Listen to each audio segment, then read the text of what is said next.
Mr. Speaker, I rise to make my contribution to the budget presented by the Honorable Senior Minister in the Office of the President with responsibility for finance on January 16, 2023, under the theme Improving Lives Today, Building Prosperity for Tomorrow.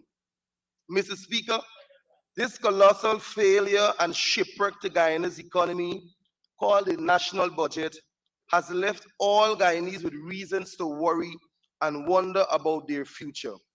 Sir, some are worrying about how is it that a government can be so uncaring in its plans, policies, and programs, while some worry about when they will get out of poverty in this much touted oil economy. Mr. Speaker, a large cross-section of Guyanese is worrying about when this budget is passed, how will they survive? Where will the next meal come from? Mr. Speaker, evident to these facts is a statistical report in the Kaitor News editorial dated 20th January 2023 of the United Nations Food and Agricultural Organization, which shows that 43% of Guyanese can't afford a healthy diet, while 5% are undernourished. This was reported in its recent report released in January of 2023, titled Regional Overview of 2022 Towards Improving Affordability and Healthy Diets. That report also states, Mr. Speaker, that 50% of the people living in our country live in poverty. They went on to specify that half of the country's population is surviving on less than US $5.05 or Guyana $1,000 per day. Mr. Speaker, it must be noted that with these facts about Guyana, the international organization said that our country's national poverty status is the highest among the Caribbean. Mr. Speaker, fix that and then come back to this August House and talk about biggest budget and budget for all people. Mr. Speaker, while this budget is some 41.4% larger than that of 2022, it is very clear that it will not be able to address the previously mentioned situations in Guyana, nor will it address the financial insufficiencies of the citizens. Mr. Speaker, this visionless government, while proposing to spend $781.9 billion, has failed to propose any measures that will indeed address the high inflation rate and general cost of living. Sir, this budget is deficient in a poverty reduction strategy, a crime prevention plan, and a permanent job creation strategy. Mr. Speaker, permit me to talk to you about public health in Region 5.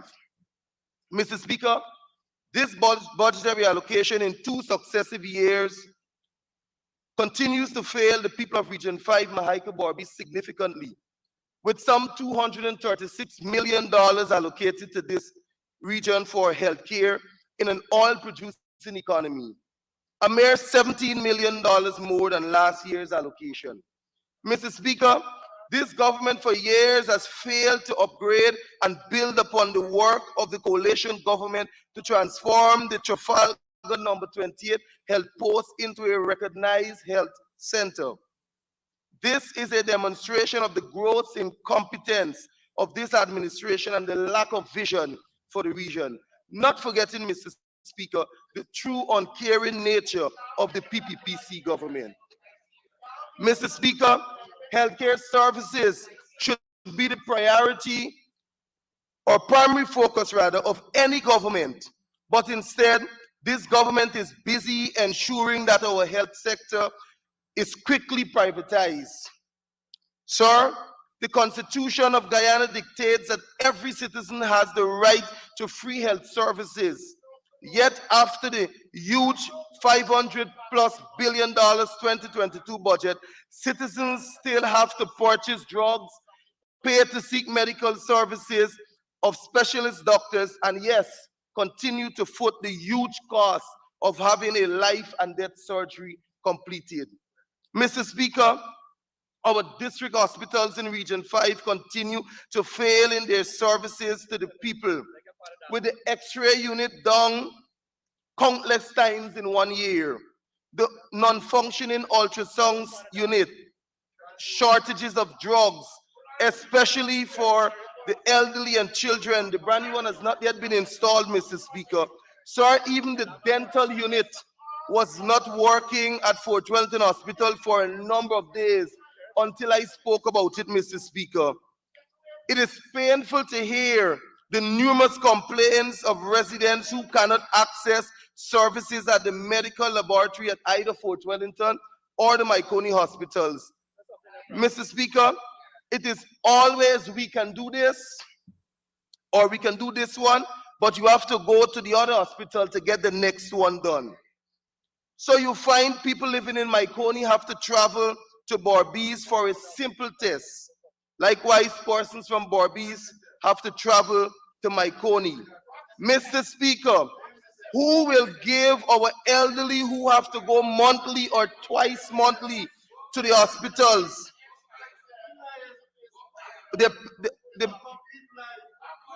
Mr. Speaker, who will give our elderly who have to go monthly or twice monthly to the money to travel when the meager pension is already consumed on utility bills, sir?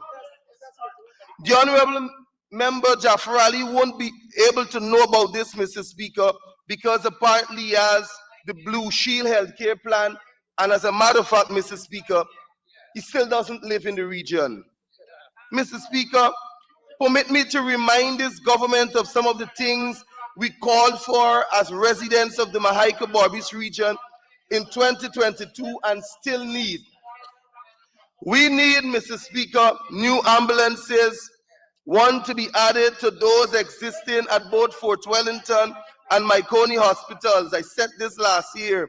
In addition, 3 new ambulances which should be placed at health centers across the region at our far-flung and densely populated areas such as Rosignol, Bushlot, and Haidam in cases of emergencies, Mr. Speaker, and this is a proposal. We need, Mr. Speaker, a new state-of-the-art modern regional hospital to house all the necessary departments, sectors of healthcare services such as a functioning surgical theater, physiotherapy and radiology centers, maternity and pediatric wards, and a dialysis center. Sir, we need a fully equipped and functioning laboratory at both our hospitals. Mr. Speaker, our Amerindian brothers and sisters of Maracaibo still need a river ambulance to get them from 96 miles up the Mahaicony River to a hospital in cases of emergencies. Mr. Speaker, permit me to look at education in Region 5. Mr. Speaker, last year I denounced the meager increase of only $20 million added to the education delivery program for 2022 against that of 2021. However, this year is nothing better, with just a mere $22 million added, when this year's budget is over 40% of that of last year. Sir, while I believe that education is one of the main pillars for development in our society, this government and the regional administration do not believe it is. Mr. Speaker, if one child is deprived of education and a bright future, it is one too many. Sir, in the African community of Burma, particularly at Augsburg Primary School, the Honorable Jaffer Ali would know about this. The children in that community continue to be deprived of their constitutional rights according to Article 27. That is proper educational facilities that is required for them to learn. Sir, the Augsburg Primary School is still without electricity since 2022. The roof is leaking as if it's a strainer. Sir, the regional administration continues to prove its incompetence and lack of ability to evenly distribute the nation's resources. In 2022, Mr. Speaker, this budget included a large portion of $101 million for the rehabilitation of the schools and living quarters, of which Augsburg Primary School living quarters were slated to be repaired. But to date, sir, that building remains in a state of disrepair and no housing is provided for the head teacher of that school. Mr. Speaker, this is the state of the living quarters of Augsburg Primary School. This is the State Minister of Education of the Augsburg Primary School living quarters, fully covered in bush, Mr. Speaker. Mr. Speaker, apart from that, there was a recent fire at the Numbed Primary School due to faulty electrical works. Yes, we speak about biggest budget.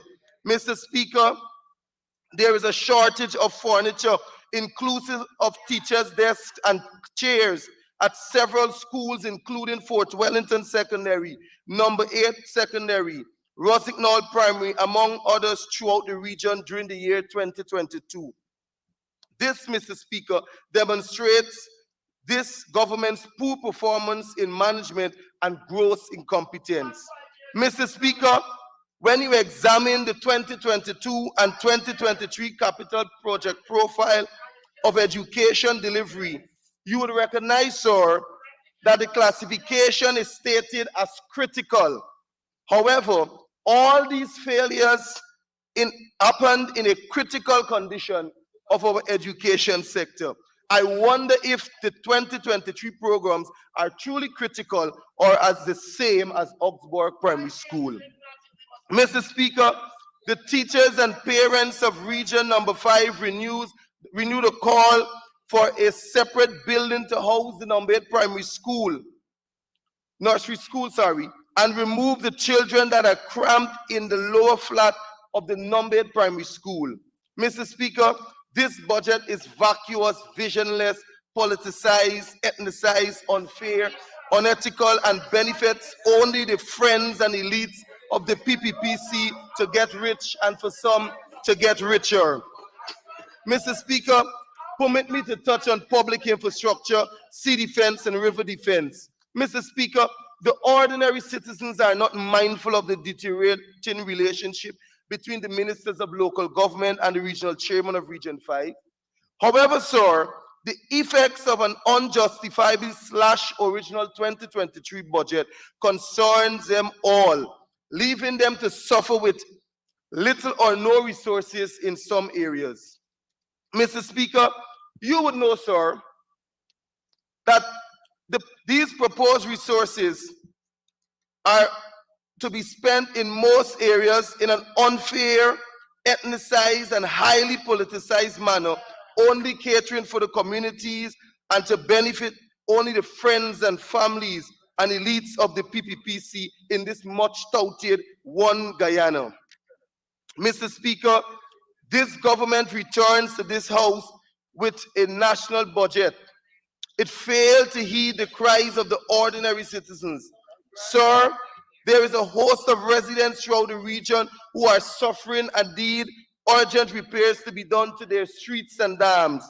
Mr. Speaker, this government continues its rampant rage and discrimination against villages perceived to not be supporters of the PPPC government. And that's a fact, Mr. Speaker. Mr. Speaker, let me give you a summary of the discrimination of the Community Roads Program 2022. Sir, across 10 neighborhood democratic councils, this is the proposal of this apartheid, self-serving, racist, demonic regime. With 135 roads to be built, both asphaltic and concrete surfaces. This is the breakdown by communities, Mr. Speaker. Mr. Speaker, in Blairmont, Gerland, NDC, where the PPPC controls, 9 roads are to be done out of a total of 135.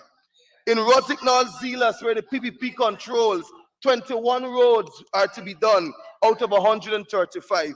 Mr. Speaker, in Blairmont Woodlands, Bel Air Woodlands, where the APNU AFC controls, 15 roads are to be done, Mr. Speaker.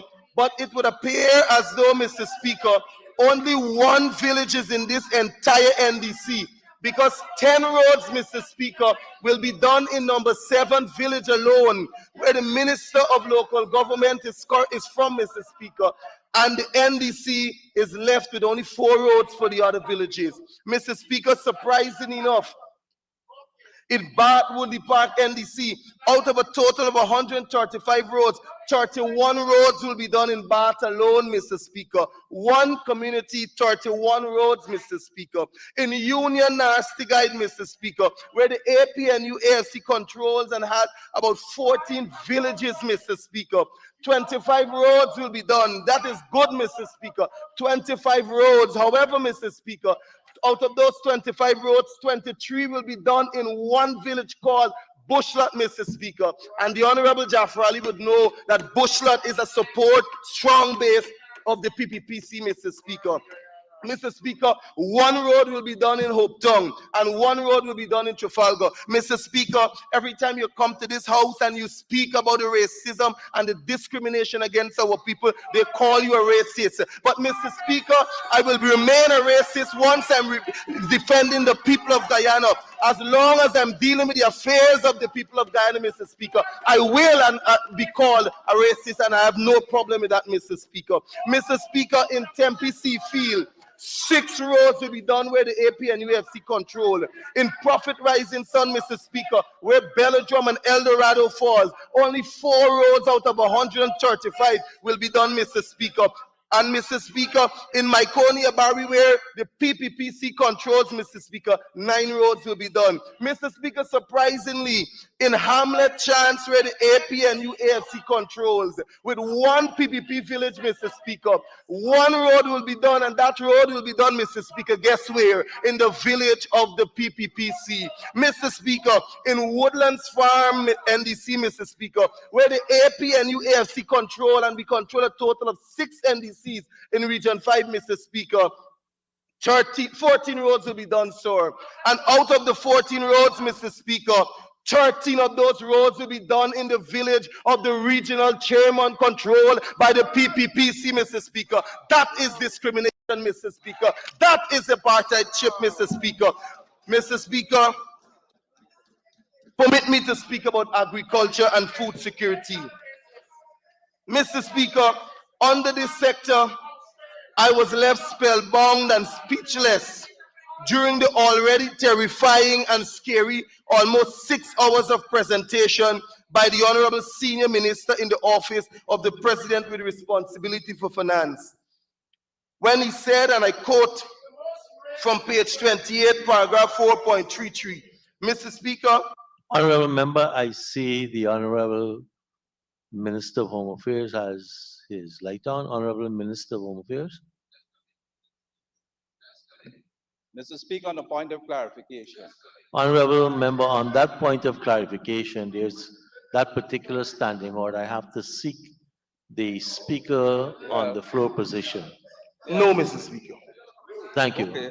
Go ahead. Mr. Speaker, the Minister said, when we took office in 2020, the agriculture sector was in a state of collapse as it had become a target for political vindictiveness, having been starved of financial support and subjected to particularly poor planning.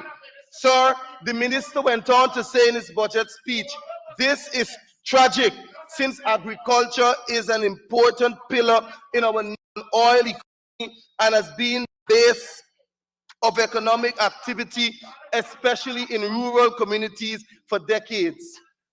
Mr. Speaker, I, like many Guyanese, find this statement laughable.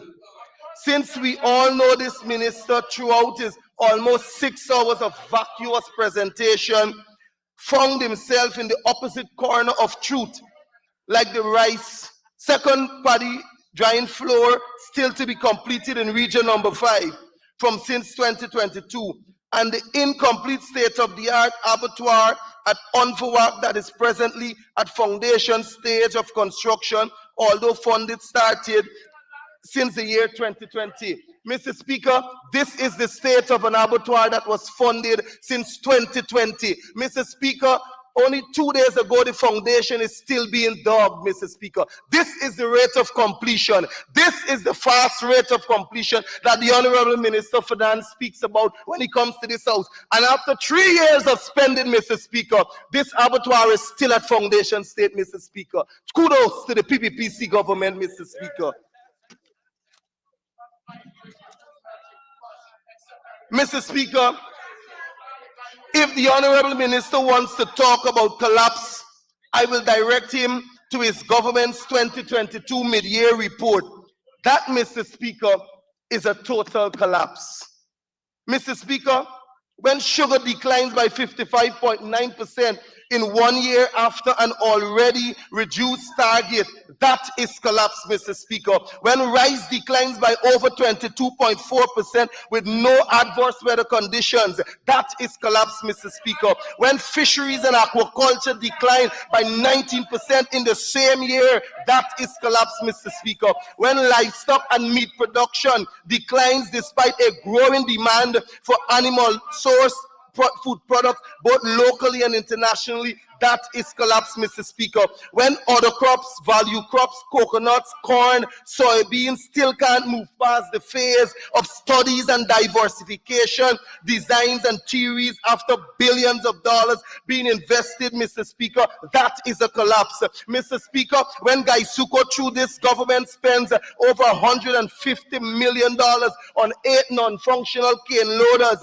machines placed at Albion and Blaymont Estates, and after 2 months, not one piece of cane could be picked up by these 8 non-functional machines. Mr. Speaker, that is tragic. That is a collapse, Mr. Speaker. Mr. Speaker, when this government can collect an entire flock of malnourished and in some cases barren black belly sheep and boast about this, Mr. Speaker, that is a collapse. So when the PPPC government, after investing over $40 billion of taxpayers' money into Gaisuko and can reopen one estate, Mr. Speaker, that is collapse. When sugar, Mr. Speaker, when Gaisuko, after reducing its production target over 97,000 metric tons of sugar in 2019 to a mere 57.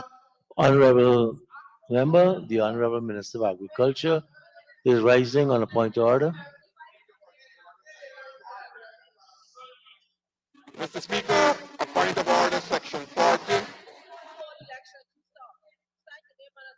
The honorable member is impeding improper motive in saying that Gaisuko would have purchased 8 cane grabber, which is not true.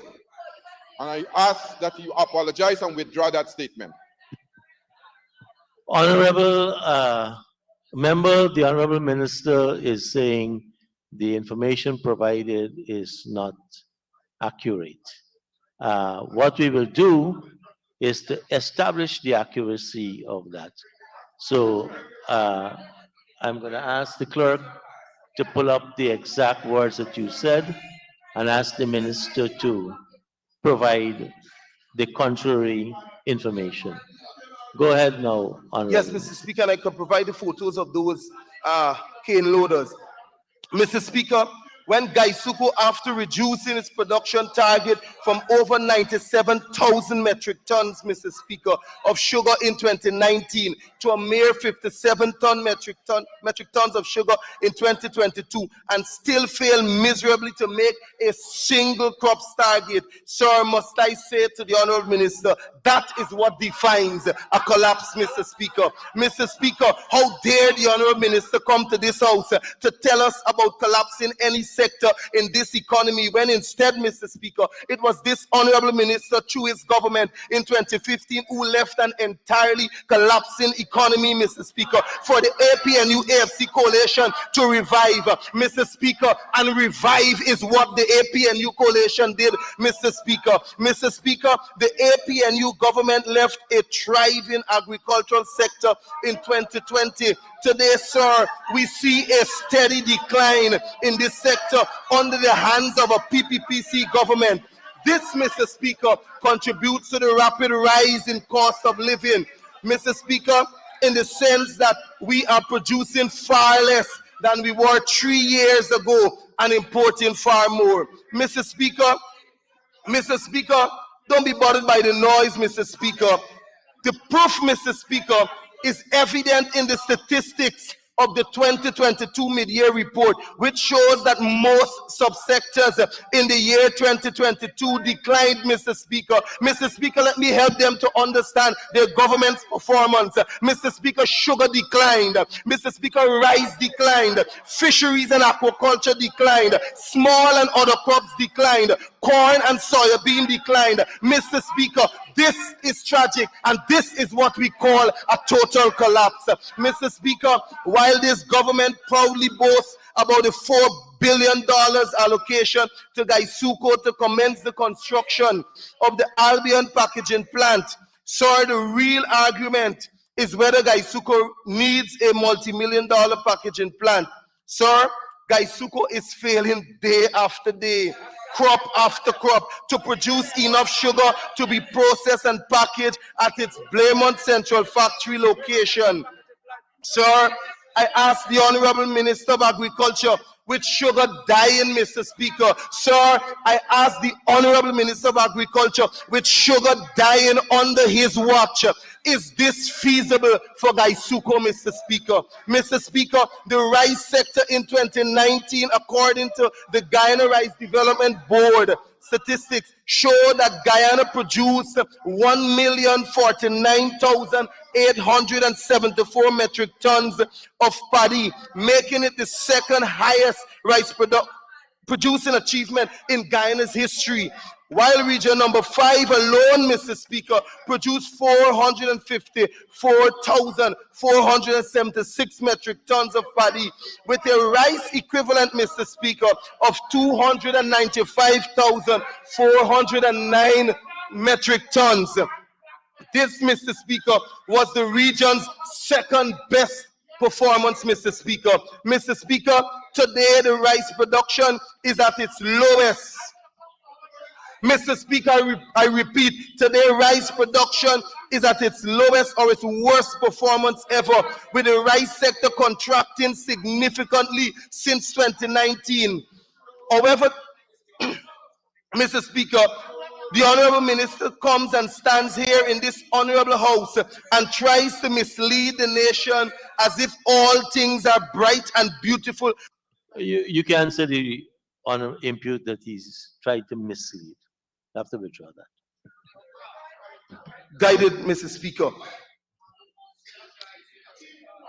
As if all things are bright and beautiful with the rice sector. In fact, sir, the rice sector has contracted by some 22.4% after being projected to grow by this government by 25.1%. The reality being, sir, that rice underperformed at a rate of 47.5% in the year 2022. Mr. Speaker, that is a collapse. That is a tragedy, and that speaks of a collapse in this economy. Mr. Speaker, I challenge the Honorable Minister of Finance and Agriculture to go now, and perhaps I can go with them, Mr. Speaker, and they would see that hundreds of acres of rice land have been abandoned for over 2 crops now, Mr. Speaker. Sir, rice lands in region 5 and 6, Mr. Speaker, are left uncultivated because of the high cost of living, cost of production. Mr. Speaker, the prices for fertilizers and other chemicals have all skyrocketed. Yet in budget 2023, there is no measure to cushion this, Mr. Speaker, and to assist the hundreds of rice farmers to return to the fields of their daily living. How heartless and cruel this is to our farmers, Mr. Speaker. Mr. Speaker, the Honorable Minister lamented that his government distributed $900 million in fertilizers. But, Mr. Speaker, he did not remember to report that probably all the fertilizers were spoiled and melted. Mr. Speaker, if he didn't remember, Mr. Speaker, he can ask the Honorable Vice. Honorable Minister, use microphone. I'm not hearing you. Your own members are not paying you the courtesy of allowing me to hear you. Yes, Mr. Speaker, standing order 40 again, the honorable member is misleading this honorable house. In Region 5, We have Okay, distributed. Honorable Minister, you're standing on, He is you misleading want the to House provide to say contrary information. And I have to get the honorable member to give you leave to make that point. No, So Mrs. you have an opportunity, to present. But you're lying in this house. Right. You're lying. You come in lying here. Lying, misleading again, honorable members on parliamentary. Honorable member, before we recommence, honorable member Mr. Sherwin, Viceroy, I will have to get an extension for you. I did provide you with the extra time that you were interrupted. Honorable member Ms. Ali. Mr. Speaker, I beg that my honorable member be given almost 10 minutes, but we will stick with 5 to conclude his presentation. Thank you. Thank you very much, honorable member. You may proceed to conclude in 5 minutes. Mr. Speaker, continuing, maybe he didn't ask the Honorable Vice President what the people in Region 6 said to him, sir, or perhaps he didn't ask the Honorable Member Jafar Ali about the one man who collected all the fertilizers in Bushlot and went to the masjid and distributed same when half of the village was left. Honorable member, you may want to withdraw that because I am sure our masjids don't get involved in what you're trying to impede. Mr. Speaker, so do. Went to a special place, Mr. Speaker, and distributed the same when half of the village was left at war for not receiving any. Mr. Speaker, while I don't doubt the Honorable Minister that perhaps $900 million was spent on fertilizer, I certainly doubt that 5,160 farmers did receive, as was stated by the minister. And if the Honorable Minister wants to prove otherwise, I challenge him, Mr. Speaker, to produce the list of those farmers and the quantity that they all received, Mr. Speaker. Mr. Speaker, loud shouts and long speeches with no proof of accountability is not accepted in this House, Mr. Speaker. It is unacceptable, Mr. Speaker. Mr. Speaker, I challenge the Honorable Minister to show us, Mr. Speaker, to show us the farmers that received in Belgium and Ithaca in Region 5. Show us the farmers that received in Firish and Lancaster in Region 6. Show us the farmers that received in Dartmouth and Queenstown in Region 2, Mr. Speaker. And when he does, I will personally apologize, Mr. Speaker. It is high time we expose these facts of racism, nepotism, cronyism, and friendism of this uncaring cabal called a government. Mr. Speaker, with all that being said, let me remind the Honorable Minister of some of the thriving achievements in the area of agriculture that his government inherited.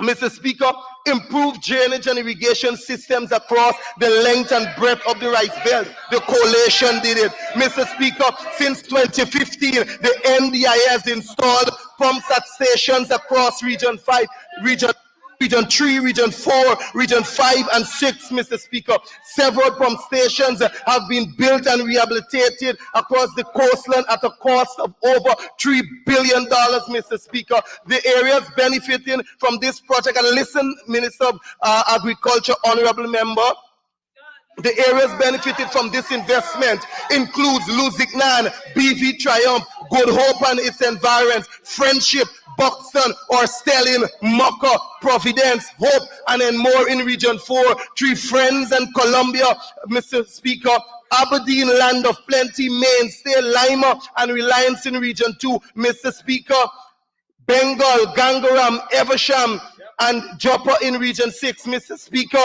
A new sluice was built at the Edward Village, West Coast Bobbies, to improve drainage. Mr. Speaker, the coalition did that. Mr. Speaker, the introduction of a high-yielding paddy to the farming market, it was the coalition that did that, Mr. Speaker. The introduction of new varieties of fruits, such as citrus, Mr. Speaker, that the Honorable Minister can now come and include in his budget. It is the coalition that did that, Mr. Speaker. Mr. Speaker, it was the coalition of the APNU AFC government that introduced the Rural Agricultural Infrastructure and Development Program called RAID, Mr. Speaker, with funding from the Caribbean Development Bank to the tune of $318 million. Mr. Speaker, in the communities of Ithaca, Mocha, Monrepo, and Buxton, benefiting hundreds of single parents, cash crop, small and medium-sized farmers who now have cultivation lands and machines with the requisite infrastructure to continue a daily living. And on this point, Mr. Speaker, I say to this uncaring government, return the machines that belong to Ithaca, return the excavators, return the graders, because it belongs to the people. Mr. Speaker, the National Drainage and Irrigation Authority Commission, listen to this, Mr. Speaker, the first amphibious excavator on May 24, 2019, the coalition did that. In the GLDA Commission, Mr. Speaker, Guyana's Forest Duck Egg Tree, producing approximately 850 ducklings on a hatching day. The coalition did that. The year 2017 saw the introduction of the black giant birds to the Guyana market through the Hinterland Development Program, with the handing over of 100 black giant chickens, along with the requisite startup feed and other supplies to Madia Secondary School in Region 8. Mr. Honourable Speaker, member, I've been signaling you to conclude, but you've been ignoring me. Mr. So Speaker, a minute to wrap up. no, sir. You're already a minute over the 5 minutes. So you wrap up now. Yes, Mr. Speaker. Mr. Speaker, in conclusion, I therefore propose to this government to give unto every Guyanese what is due to them. Proverbs 29, 1 and 2 says, he that being often reproved and hardeneth his neck shall suddenly be destroyed, and that without remedy. When the righteous are in authority, the people rejoice.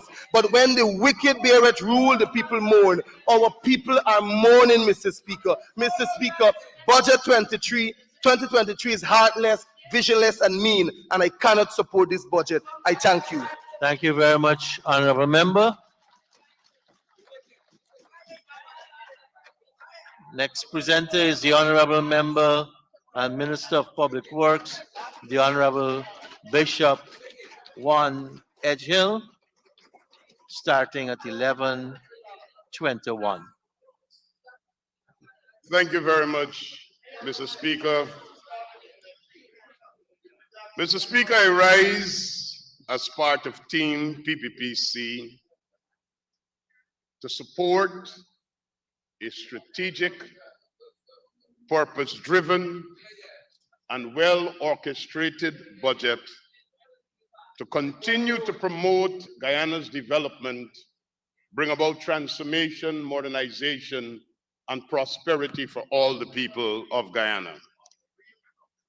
Mr. Speaker, I'd be very concerned that NCN and DPI did not broadcast such a presentation, because that is helpful to the PPPC. That is to indicate why the APNU AFC must never, ever get back into office. That kind of presentation. But, Mr. Speaker, I would like to congratulate you and the Parliament, because I'm aware that everything that is said in this House is publicly displayed for all to see. And I'm sure the DPI and NCN is also broadcasting, because these kinds of presentations, which can be fact-checked, where the people of Region 5 could stand up and say, he's not telling the truth, I live there. Where the people of Region 5 will be able to say, you're talking about Travalca Health Center, we know a new hospital is being built there. Where the people who listen to the call out of roads will be able to tell you, we know where roads were built. We live on the roads where they are built. So thank you very much, Honorable Member, for helping the PPPC to advance its cause. Secondly, Mr. Speaker, something has been happening in this House over the last couple of days, and people have been repeating about this report released in January 2023. But, Mr. Speaker, this report was studies and research done during 2019 into 2020, during the COVID years, where people were not able to work, where they had a lockdown. Yes, it was released in 2023, but the studies were for a period when the APNU AFC held the reins of office. Mr. Speaker, I would like to bring to your attention, and Mr. Speaker, we have the report about what was taking place in Guyana during the period 1990 to 1992. I'm trying to find it back, where the percentage of people that were undernourished and the rest of it was over 22%. By the time we got it down to 11% by 2011. That is the fact, written and published. And I could send a copy of that for you, Mr. Speaker, but I'm sure you're fully aware of it. And here it is that we're having people coming to peddle narratives, big tent behavior again. Big tent behavior. I will not play Colored Girl in the Rain.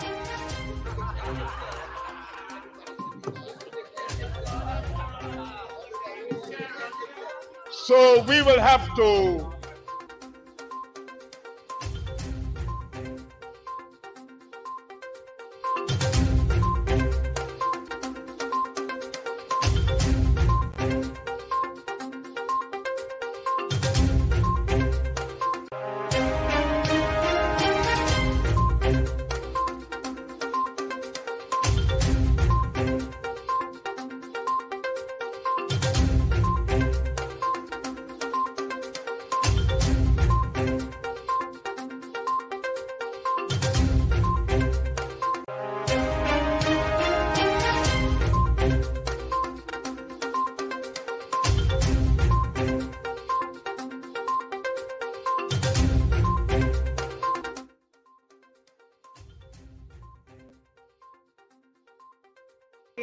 Good morning, and welcome to day 3 of our program as we continue to follow the budget debates 2023.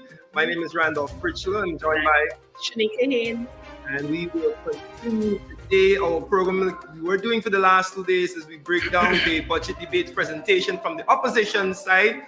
Of course, we had a fiery start to the morning. Correct. We just listened to MP Vince Roy Jordan from region number 5. Lashes after lashes, I would say. He went on with the facts and quite upsetting to the PPP in the House. The Agriculture Minister kept jumping up about point of order and standing orders.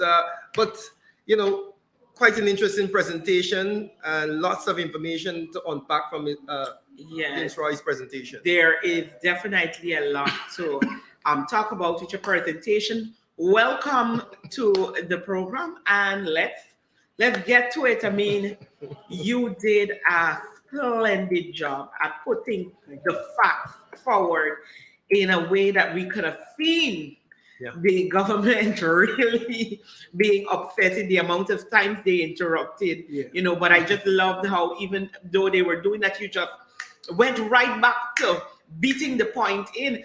I think the high point we want to start with is with agriculture. I mean, you pointed out some stuff, and if the viewers were listening to the beginning of the Minister of Public Works speech, trying to claim life.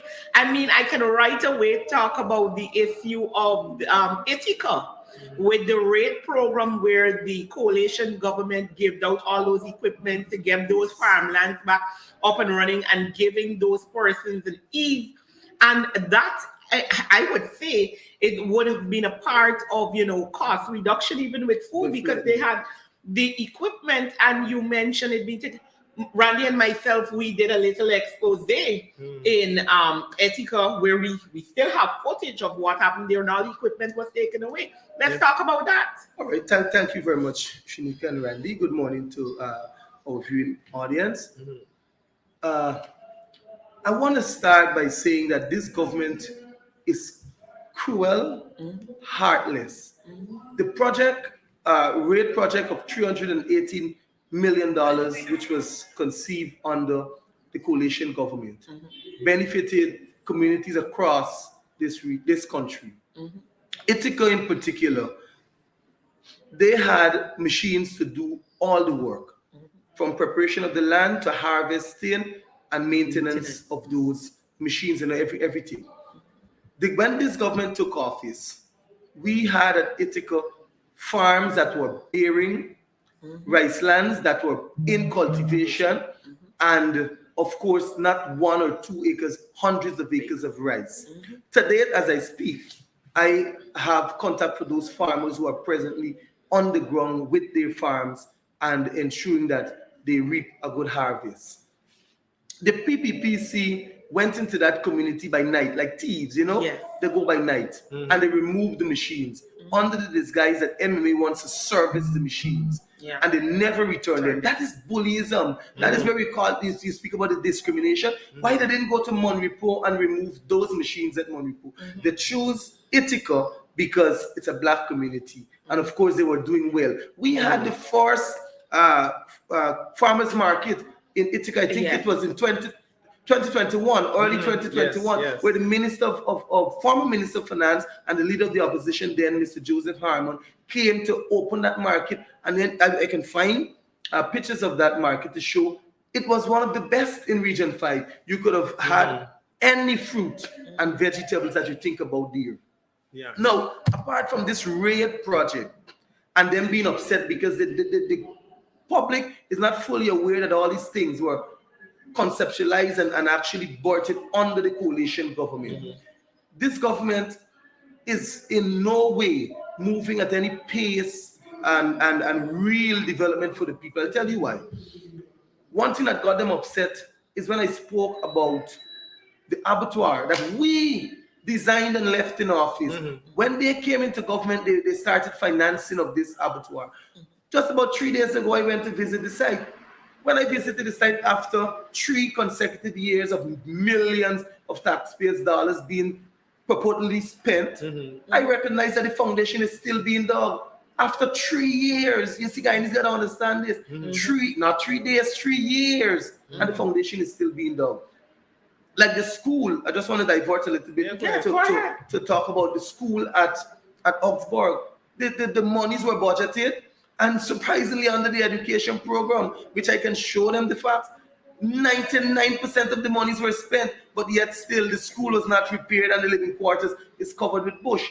Now you tell me, where did the money go, or what project they undertook with that money? It goes to show that they don't care about a certain class and section of people. Now, coming back to agriculture, under the coalition government, we saw new varieties of paddies. That is no lie. Citrus that is now in the national budget that the government cannot get past where we left, that started under the coalition government. The duck egg archery and all these things, it all started under the coalition government.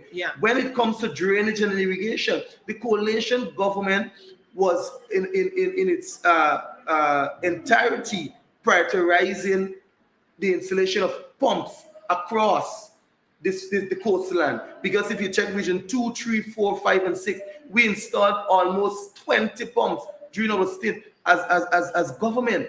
That shows, and I can tell you, where I live in region 5 in Lovely Lass, that is what we call the basin of the region. So all is the lowest part of the region.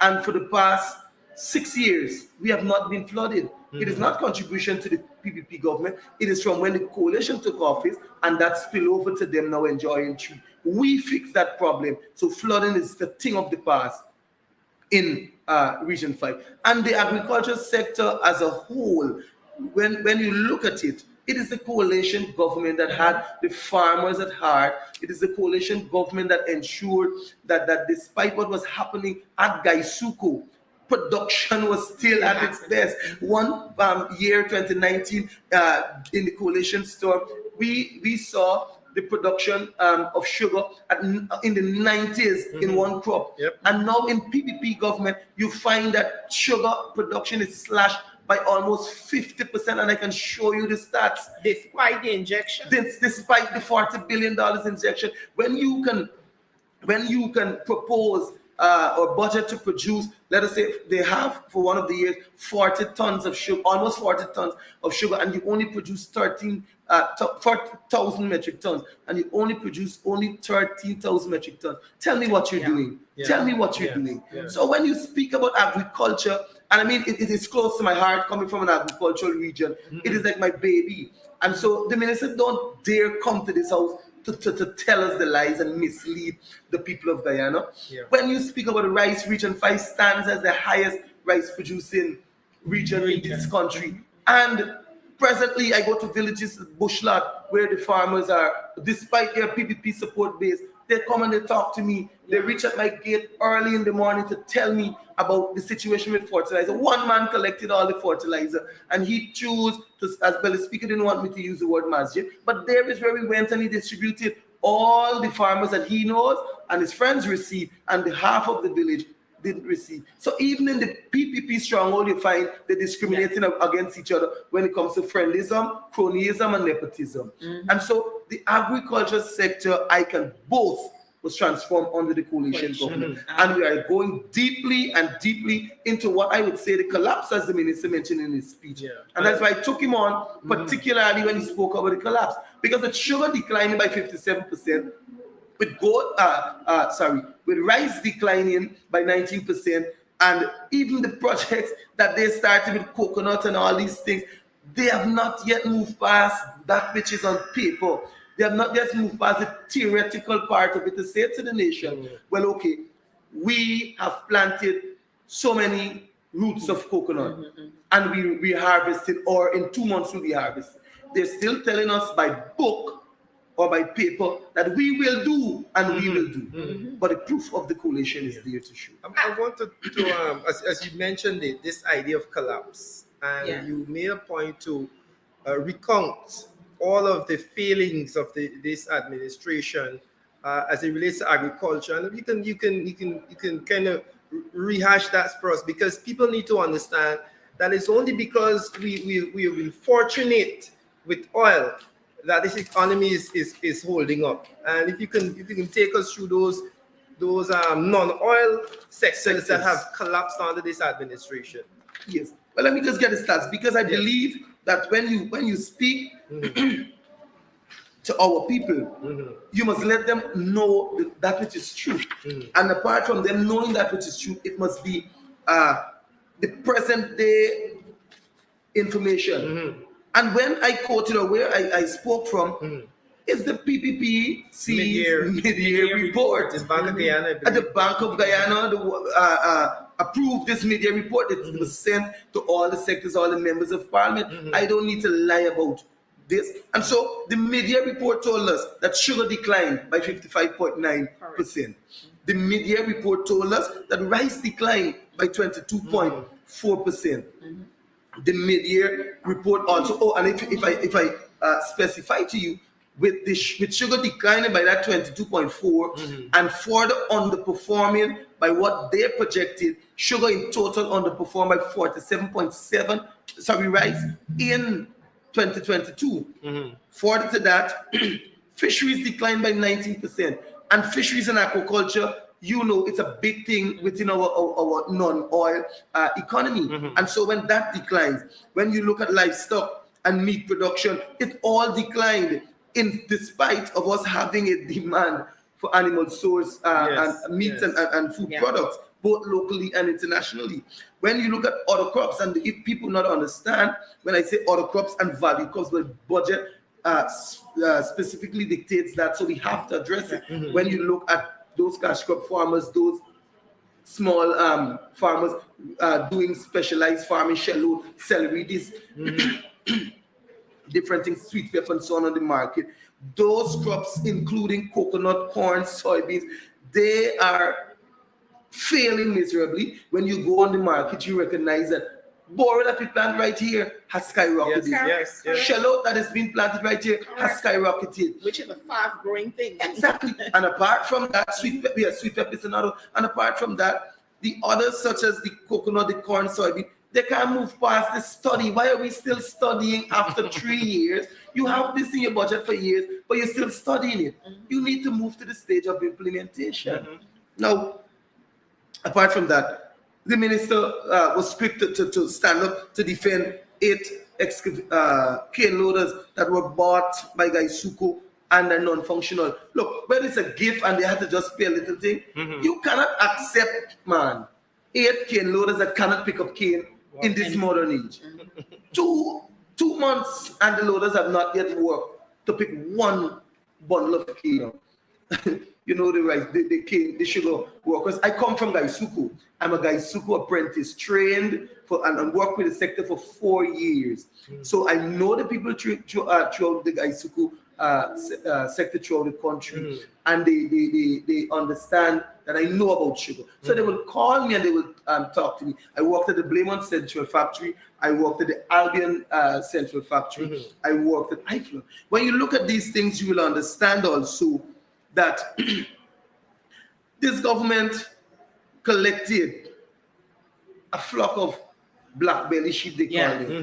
These things are malnourished. I mean, it's a shame to speak about it. Don't call it gifts that are not beneficial to our people. They are malnourished, and surprisingly, some are barren. Wow. The sheep, they are barren. In addition to that, this government invested, and we all know that, over $40 billion in Gaisuku to date. Another $4 billion is there to be passed in a few days. With this government investing the $40 billion, look, that could have given public servants some 20 to 30% increase on their salaries by now. 97,000 metric tons was the target for sugar in 2019. In 2022, it is 57,000 metric tons. Now, you would want to believe that with it being reduced significantly, they will achieve it. But no, 2 crops in 2022, and they still fail miserably. They have not yet achieved it. And so I say all these so that the public can understand that when this government and the minister comes to tell us that we left a collapse in agriculture sector, no, it is far from the truth. This is what collapse really looks like. This is what it means, you know. I know. Go ahead. I think that I heard the speaker saying he will give the minister an opportunity to comfort, you know, to bring some information to maybe say whether you were wrong or whatever it is.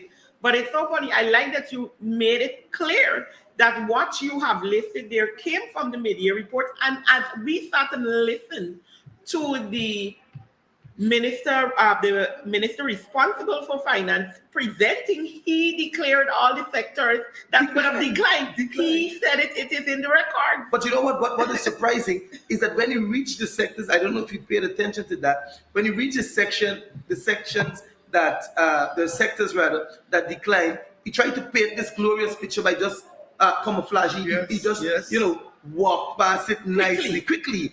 And so he tried to show us that all things are bright and beautiful. So he misled the country. So the statistics coming out now to the people had them, you know, worked up, and the agriculture minister even stormed out of the assembly. He left because he could not understand how this boy coming out the facts. Or maybe, you know, he didn't get a chance to, you know, double check what was given to him to know, yo, this is what you actually said. Exactly. You also hammered in on the issues in Region 5, and part of what bothered the Minister of Public Works was you talking about those roads. Let's talk about that. Look, the roads that I spoke about, it is clear to all Guyanese by now that the PPP discriminates against those who are not supporters of them. When we take, for example, in Union RC Guide, and I must say it very early, that in Region 5, we control 6 of the 10 NDCs.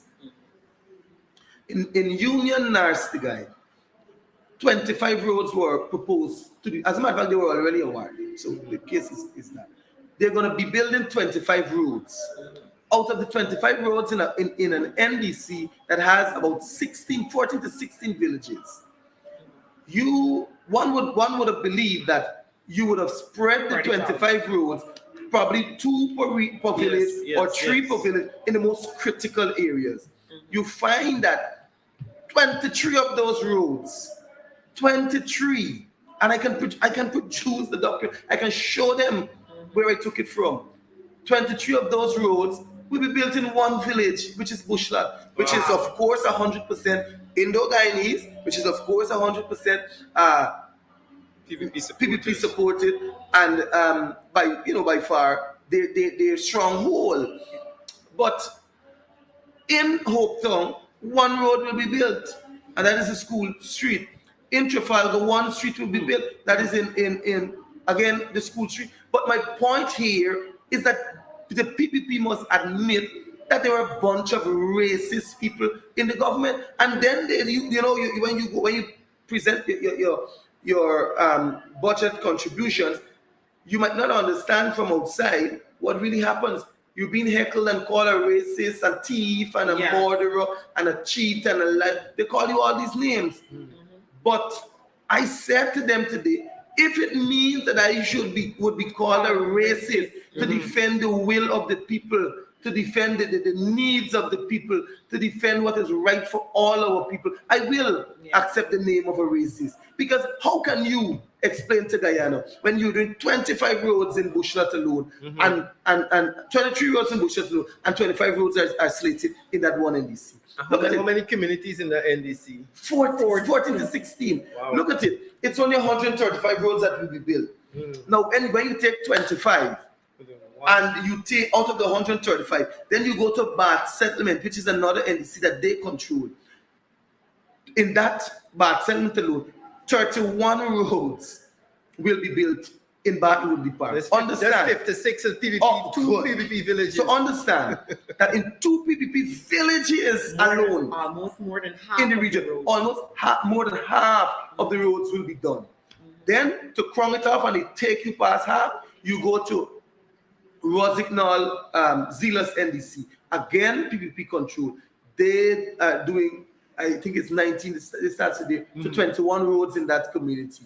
So you see there now, you're way past 70-something roads. And out of the 70-something roads, which takes you to a position that you can conclude half of what they're doing is in 3 PPP villages alone. Yeah. Come on. The allocation. So it's glaring. It's glaring. It's glaring. And that is why, if they could have gotten to me during my presentation, they would have gotten to stop me. Yeah. I want to, as we take a quick look at what's happening on the floor for those viewers before we wrap up here with MP Vince Roy Jordan. Ejil is still on the floor. I think he has a few minutes before we wrap up. Let me ask you this question, though. As you consider the budget, you said the budget is cruel, and you have, you've characterized it in this manner. You're a representative from Region Number 5 as a young MP, right? You're also the vice chair of the PNCR, and a role model for other young people. And as I look to this budget, I don't see anything for the young people. I don't see any way forward for the young people. I see any programs or plans that will help to move them in the right direction. I've been asking this question of MPs as they come. Do you believe that the young people in your region want to go into the sugar industry? I heard Kemrad say cutlass and punt mentality. And is there any program you see that this government is putting forward to move those young people into the jobs of the future? Look, Randy, thank you very much for that question. It will help me to bring out this point. I mentioned in the early stages of my presentation that the government has no crime reduction or prevention strategy in its budget.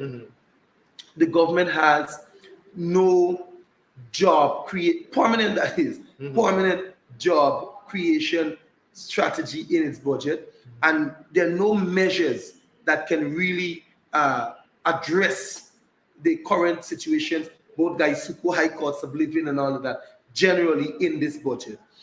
But I want to answer the question in this way.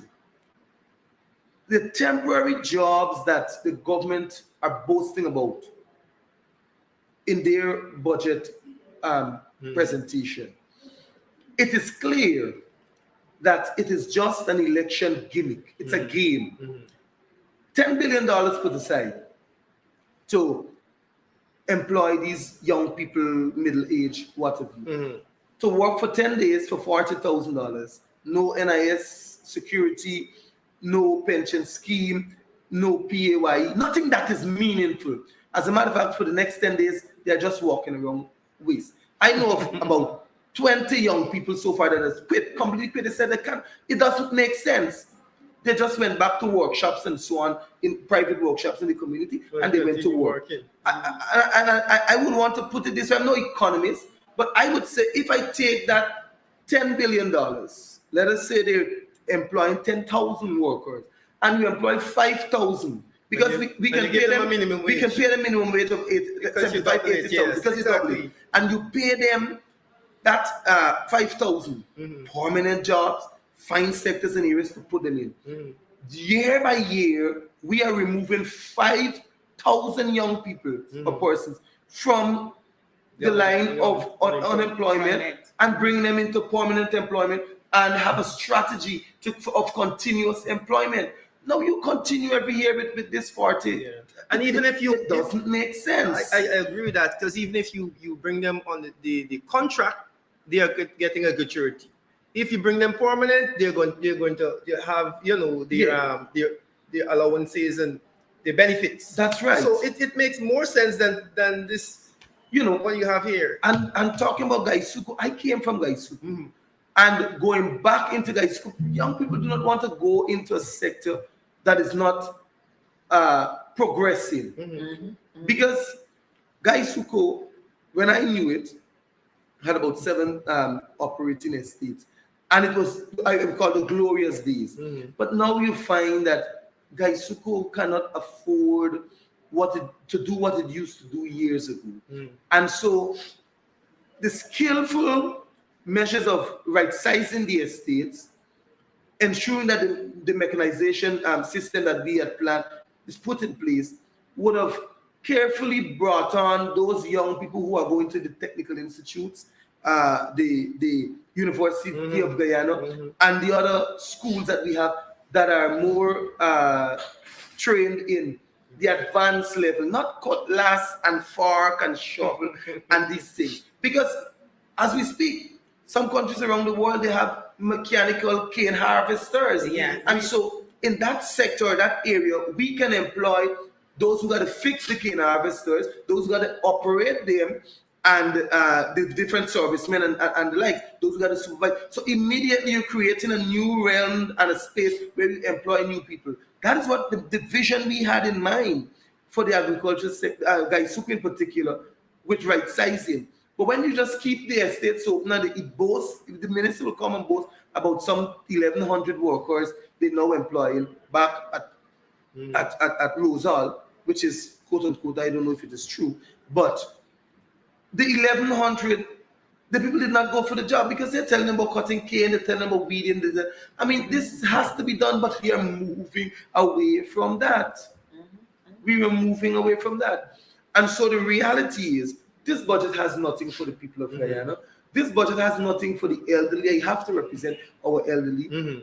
Don't come and tell me they don't pay water rates and they don't pay electricity bills and all these subsidies. One pensioner, what our pensioners don't know about Facebook and TikTok and the likes. Correct. When you have to get DSL and fiber internet, added water, added electricity with the excess that they have to pay. Medical bills alone, when you go to the hospitals, you can't get free medical services because when they give you a prescription, you're left with 2 of the drugs, you got to buy the other 3 at the pharmacy.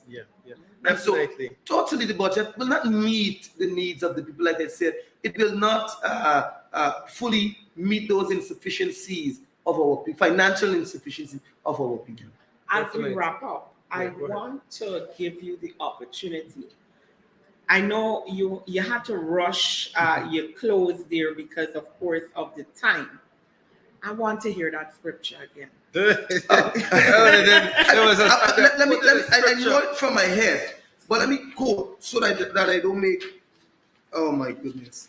Yes. And every year, mind you, when I come to the house, I always leave a scripture with my good friend, the man of the cloth, Bishop. Oh my. Yes. He's closing up there. Bishop Ejil, so that he too can be able to, repent of his sins and seek forgiveness and understand that God is still supreme. You just don't talk about this God and you just come here and you do to the Guyanese the things that you're doing. And we must be mindful because what the scripture tells us, we live by, and then God will one day deal with us according to that. And so I said in closing, according to Proverbs 29, 1 and 2, he that being often reproved and hardened his neck shall suddenly be destroyed, and that without remedy. When the righteous are in authority, the people rejoice. 2015 to 2020, people are rejoicing. Yeah. But when the wicked beareth rule, the people mourn. It is simple. With our situation in Moko, people were mourning, and we still are mourning. When you kill 2 Henry cousins, people are mourning. When you move to Quindon Bacchus on the East Coast, people are mourning. When we check the newspaper and we see crimes and crimes day after day, people are mourning. And look, this is an entire episode by itself. Yeah. The people are mourning and suffering because of the rule of those who are ungodly in this nation. Wicked. And I have no apologies for that. The wickedness causes all of us to suffer. And so I told them this on my maiden presentation in 2020. I left the scripture with the Honorable Bishop, and I was pushed again by the Spirit to say to them to repeat it, because I know for a fact that their time and their days are numbered, and very soon they shall be no more. Right. On that note, I think we can round off this segment. We want to thank the MP for coming in and unpacking a lot of what you would have mentioned on the floor of the house there. We will definitely continue to talk with our MPs. I know you have to head back to the house to support your colleagues. Thank you very much for that, MP. And we are going to be continuing our program here as we break down and we unpack all that is happening with budget presentations, budget 2023 debates. It is day 3, and we will take you back to the floor now. Well, Go just ahead. before we take them back to the floor, just to give a lineup, Yes. we have coming after the person on the floor, our MP will be Mr. Roysdale Ford, who will obviously be dealing with the legal affairs and matters, and I'm sure he'll touch a bit on the general things. And he will be followed by Ms. Dawn Hastings Williams from our side, who of course will be dealing with Indigenous affairs matters. And she will then be followed by Ms. Geeta Chandan Edmond, who will be dealing with governance, I do believe. And public security. Public security as well. And Devin Sears. Then we have, tourism, and then we have Ms. Cummings, who is dealing with health. And then, of course, we have Ms. Beverly Alert. Alert. And she'll be dealing with, I think, some of the local government issues as well. So there is a good lineup here today for us. As you will continue to join us. I know last evening we wrapped up with MP Marine Philadelphia. Yes. And we will try to get her, and I think we missed 2 other MPs from yesterday that will be joining us today. And as we go through their speeches as well and have, a further in-depth conversation on the issues raised at this budget debate. Yeah, definitely. And as I said, we'll be of course, bringing you presentations from the opposition side of the House. At the moment, Minister of Public Infrastructure, Public Works, sorry, Bishop Edgehill is on the floor. And as I said, you aren't missing anything, so don't worry. But we'll join him for his last few moments on the floor, and then we'll head straight into Roysdale Ford.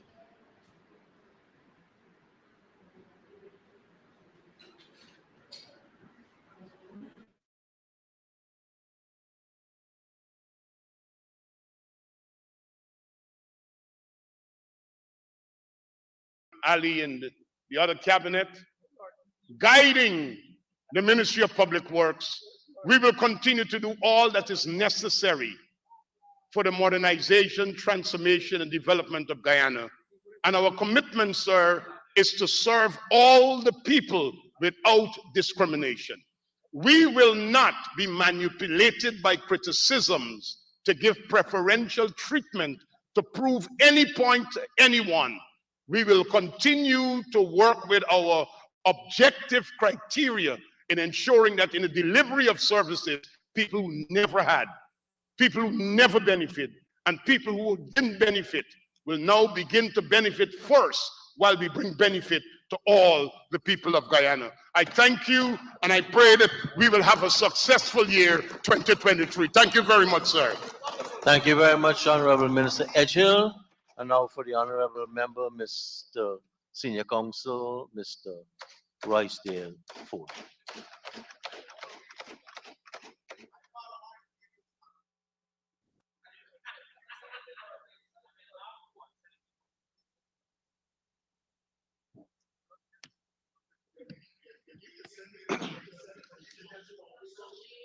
Mr. Speaker, I rise today cognizant of the expectation on our shoulders from those who sent us to this honorable house to represent their interests and ensure that as Guyanese, that they all can benefit from the nation coffers based on need and the creation of opportunities, utilizing the principles of equity and equality. We may be on opposite sides of the house, Mr. Speaker, because of who elected us as their representatives, but I can assure you that the ordinary Guyanese represented on both sides of the house desire to be an equal part of society and benefit likewise. This is not only a task, but a responsibility which we must deliver without fear, favor, or ill will.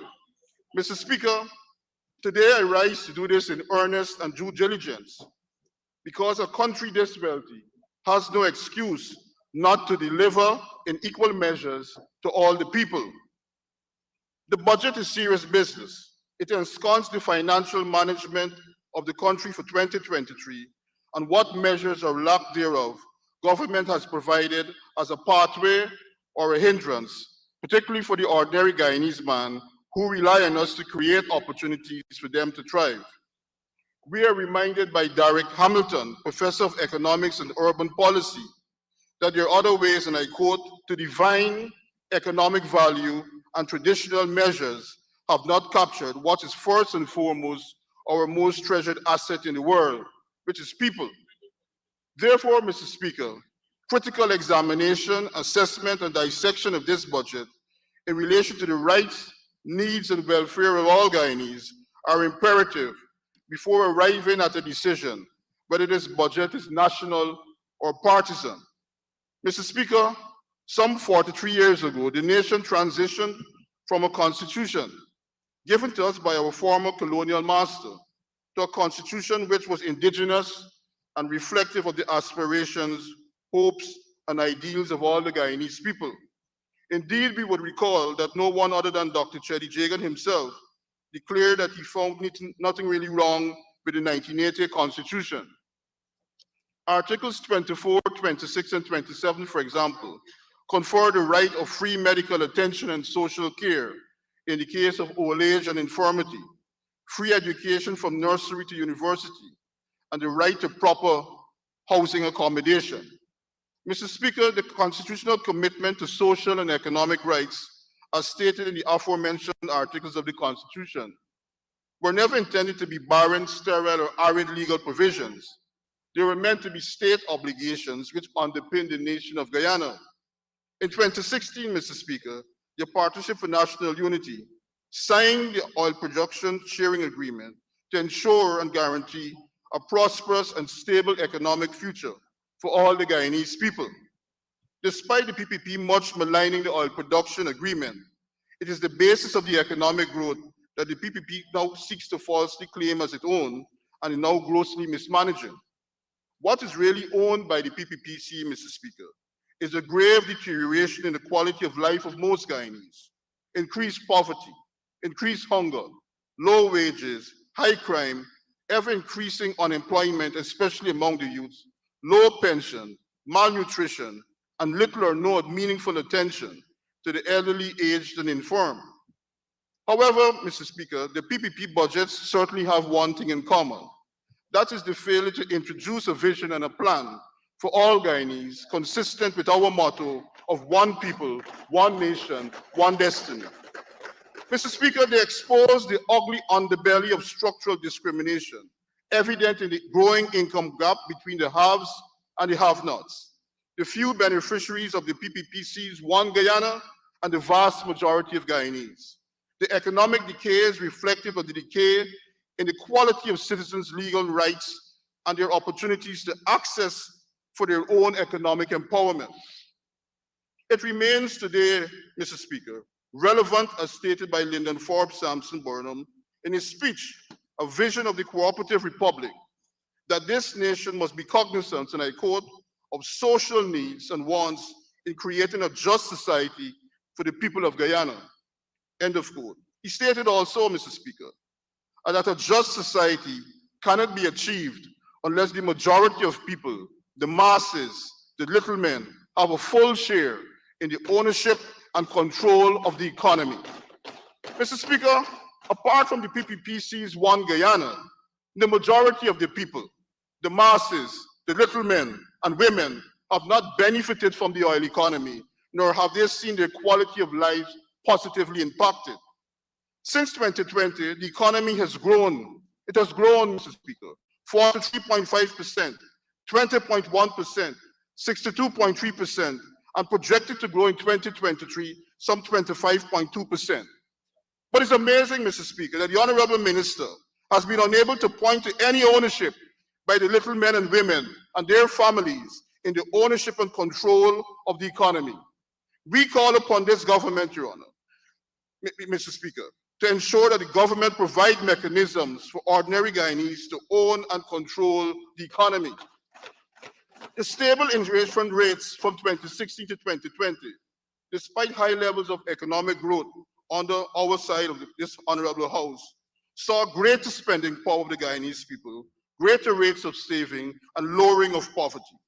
To this, the nation owes and holds gratitude to the prudential stewardship of the former Minister of Finance, Winston Jordan, President David Granger, Prime Minister Nagamutu, and the ministers of that government. Mr. Speaker, inflation has rapidly increased under the PPPC from 2020 to 21 when compared with the APNU's period of governance. In 2016 to 2020, inflation was 1.4%, 1.5%, 1.6%, 2.1%, and 0.9% respectively. During the PPPC's period, Mr. Speaker, it's recorded as 5.79 and 9.4 in 2021 and 2022, respectively, and is expected to be 3.8% in 2023. Mr. Speaker, the high inflation and high prices are wreaking havoc in this country, and this government must bear full and accept full responsibility for this.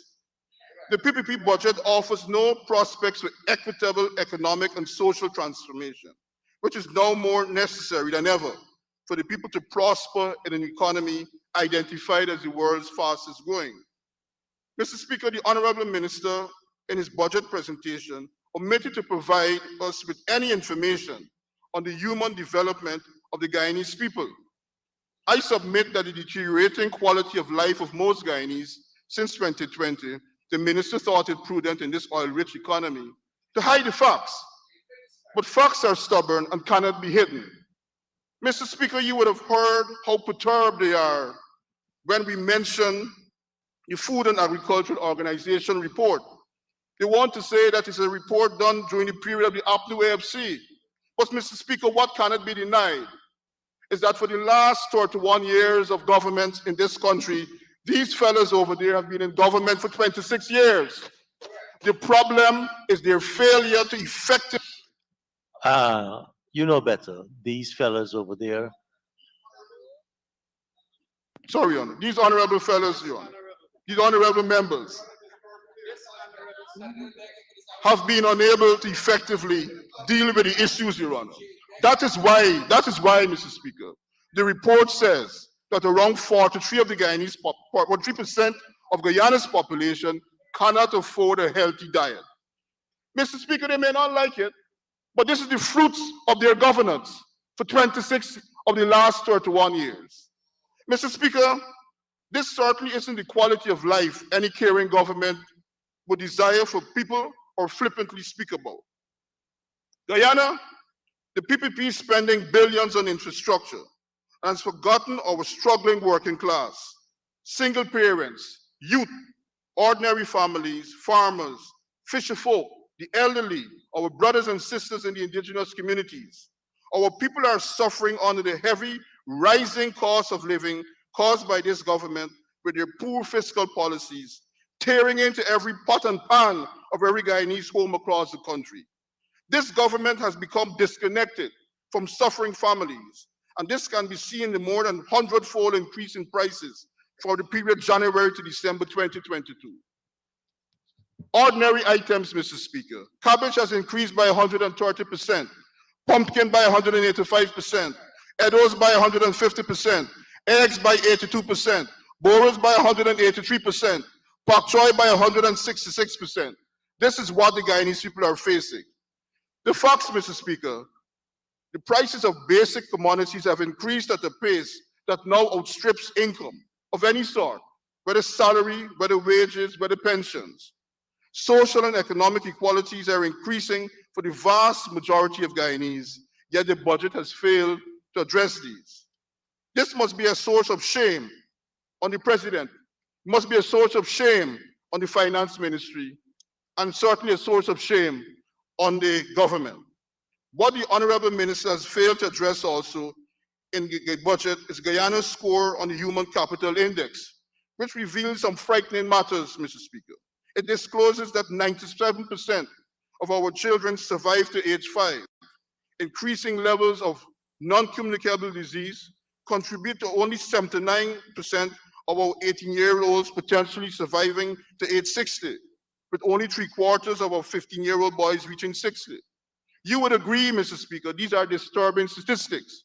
The health and longevity of our people are critical for the nation's development. Likewise, the survival of both sexes to ensure procreation, family stability, and growth. 12% of our children under 5 suffer from chronic malnutrition, twice the rate in the interior of Guyana. The maternal mortality rate is now 229 per 100,000 live births, one of the highest rates in the region. The healthcare professional to population ratio is 31 physicians and nurses to 10,000 of our population. Suicide rates continue to be high, with Guyana still having one of the highest rates in the Caribbean, 30.2 suicides per 100,000 persons. We on this side of the House believe that the government must increase in real time and real terms allocations to education and health, and these must be directed to the quality delivery of necessary resources, training, and recruiting competent personnel. Mr. Speaker, the recent announcement by the government that it is against the cash transfer because it cannot afford it has no basis in evidence other than the partisan desire to keep the poor, vulnerable persons from benefiting from our oil wealth, therefore increasing the poverty gap.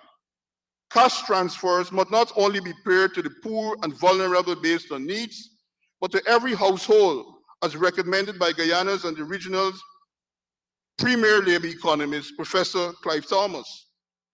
The PPP, despite rapidly worsening the economic circumstances in Guyana since 2020, decrease in poverty and the abundance of oil resources, have failed to expand and overhaul the social safety net. The government must at once provide unemployment grants, establish a social safety net that addresses the circumstances of young children, young persons, elders, and women in our society. Mr. Speaker, among the travesties still occurring in Guyana is the persistent failure by the government to make wages and salaries livable and to respect the constitutional right to collective bargaining for all unionized workers in the public service or where the government is a shareholder. I believe this government must act now and move to the bargaining table with the trade unions to achieve increased wages and salaries and improve conditions of work reflective of an oil and gas economy. The government has failed to deliver on its elections campaign promise of a 50% increase to all public servants after more than 2 years in government. Unilaterally tossing less than 20% increase in wages and salaries to public servants in 3 years is as discriminatory as it can get. In 2020, public servants received nothing. In 2021, they were tossed a 7% taxable increase. And in 2022, an 8% taxable increase. This is unacceptable. What is needed for the small man in this country, Mr. Speaker, is a helping hand up, not the government's boot on his neck. Mr. Speaker, when the government boasts of development to the people, this development is meaningless if it is not accessible to our people. In instances where the government is seeking to establish housing development, citizens are being asked to pay exorbitant sums of money on unlivable wages and salaries. The locations of these areas are far removed from persons' workplaces and their children's schools. Persons also can't get to locations where these houses are going up neither because they cannot afford to purchase a car. It is a situation of one step forward and many steps backward. The situation will get worse if we do not value the importance of progressive infrastructural development and building communities which are accompanied by the requisite amenities and services. And even though we are seeking to break free of poverty by the seemingly supportive opportunities that exist, they remain shackled by policies that do not empower them either. Mr. Speaker, I believe that we can afford to build quality houses for the ordinary Guyanese man and woman. The construction of these must come from small contractors, primarily the marginalized communities of our society. This is a plan that will give the small man an opportunity to escape poverty. The government is also facilitating the massive transfer of state wealth and awarding huge contracts to the identified One Guyana.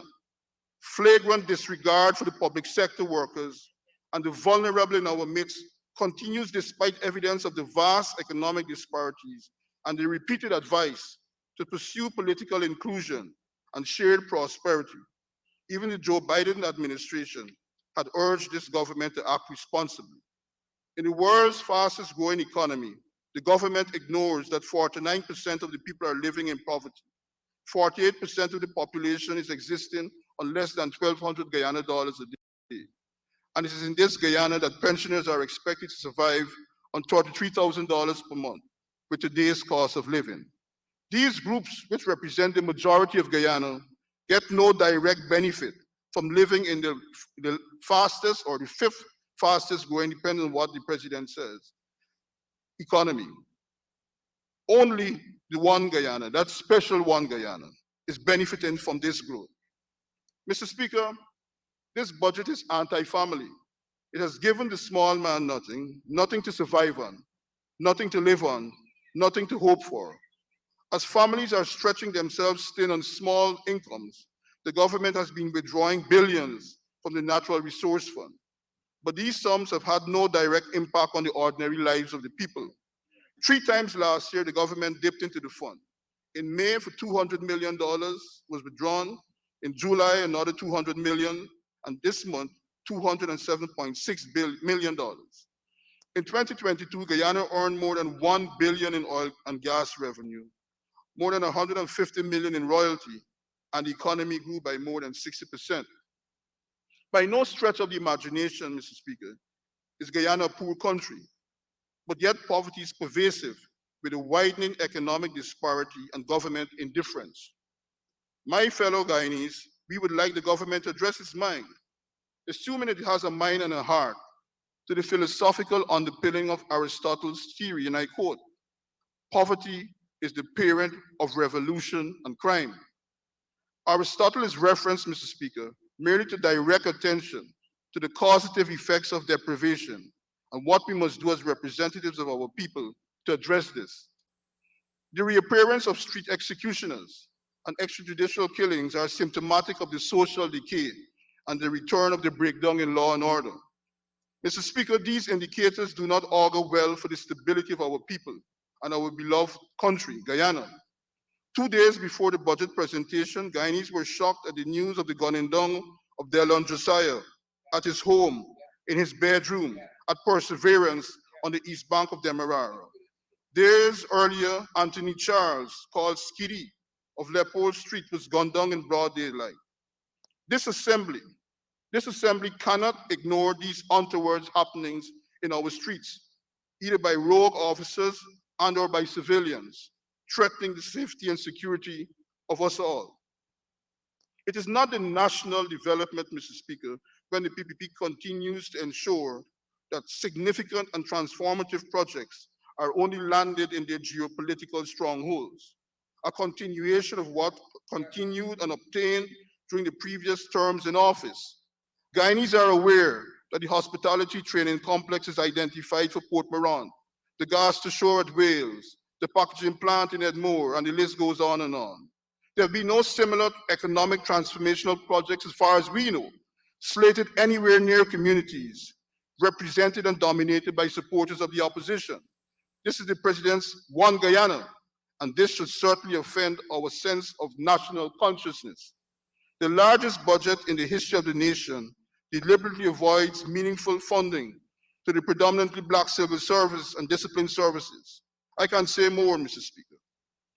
Mr. Speaker, the attention is now going to be directed to the travesty in Caneview, Mocha, in which the police was used by the executive of this country to prevent their fellow Guyanese from protecting their homestead and belongings. It's beside the point, Mr. Speaker, whether they were asked to remove or offered support to move. Mr. Speaker, will the other side of this assembly initiate this very public policy to clear the Grove to Diamond East Bank reserves, which will ease traffic congestion in the East Bank corridor? This legislature, this lawmaking branch of this government, in which sits the executives, members, knows that homeowners, be they described as squatters or otherwise, have rights. No government should demolish persons' homes and properties without engagement, providing them with comparative opportunities for relocation and securing their hard-earned possessions and investments. Mr. Speaker, the United Nations Commission on Human Rights, the Subcommission on Prevention of Discrimination and the Protection of Minorities report illuminated the 12 misconceptions and misunderstandings of the right to housing. The report dispelled the notion of squatters being criminals and unworthy of meaningful engagement and respect. Indeed, our Constitution, Article 154 of the Constitution, demands and calls upon every state organization to respect the rights arising under international treaties. Lest it be forgotten, we were elected here to represent our people, and this representation must be to the benefit of all the Guyanese people. The PPP continues in this regard to fall woefully short. The government's inattentiveness to the people is also reflected in its treatment of the judiciary. Not only has President Irfan Ali failed to respond to the Honorable Leader of the Opposition's, Mr. Aubrey Norton's letter agreeing to the substantive appointments of Mrs. Janet Cummings Edwards and Mrs. Roxanne George Wiltshire Senior Counsel as Chancellor and Chief Justice respectfully, consistent with Article 127 of our Constitution, he has failed to ensure that the judiciary has been conferred with the required human resources to dispense justice in a timely manner. Initiation by the President of the required consultation with the Leader of the Opposition for the appointment of confirmed officers must happen forthwith. Mr. Speaker, the judiciary demands immediate attention, and I believe the dilly-dallying must end. The situation is dire, and the government's dereliction of duty was politely addressed by the acting Chancellor, Justice Cummings Edwards, when she said, and I quote, "We need more judges. We need the Judicial Service Commission to be established ASAP as soon as possible. We are facing increased caseloads. Judges are now overburdened. They are exhausted. They are nearly worn out, and they are in some cases burned out, end of quote. Undoubtedly, Justice Cummings felt compelled to remind the executive, and I quote again, "We do not need the rhetoric. We need more laborers. We need the judges. We've been hearing time and time again about the JSC soon to be established. We would like to see the implementation and the establishment of the Judicial Service Commission."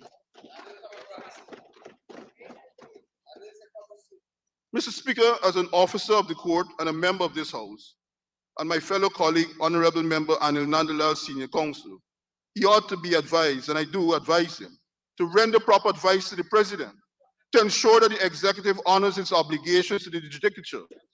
All are aware that justice delayed is denied, and the morale of the members of the judiciary is tied to the employment stability and the proper conditions under which they dispense justice. Mr. Speaker, a review of the budget disclosed that all the essential characteristics of the Dutch disease, it certainly discloses it, Mr. Speaker. None other than Mr. Geoffrey De Silva, a PPPC comrade, has waved the red flag in our faces. He identifies the manifestation of the Dutch disease in 4 spheres. These are the political, financial, economic, and social. The characteristics are its political instability and increase into ethnic rivalry. National institutions are weak, ineffectual, and corrupt. The people have less say in government. The government is over-dependent on oil income for its revenues. There's unrestrained public spending. Crude oil are a very large part of the exports.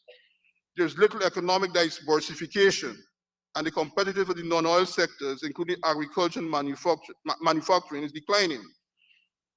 All types of crime are increasing. Professionals are paid low salaries compared to foreign professionals. The education system produces the wrong graduates, and it is tailored to bureaucracy instead of productive sectors. There's a brain drain, and there's no limit on the foreign number of employees in the country. Political office holders are paid highly, while workers and farmers earn relatively low income. These are the views of their own Geoffrey De Silva. That is exactly the situation in Guyana, Mr. Speaker. The pages in this budget reveal that government's overdependence on oil income, and there's no restraint in public spending.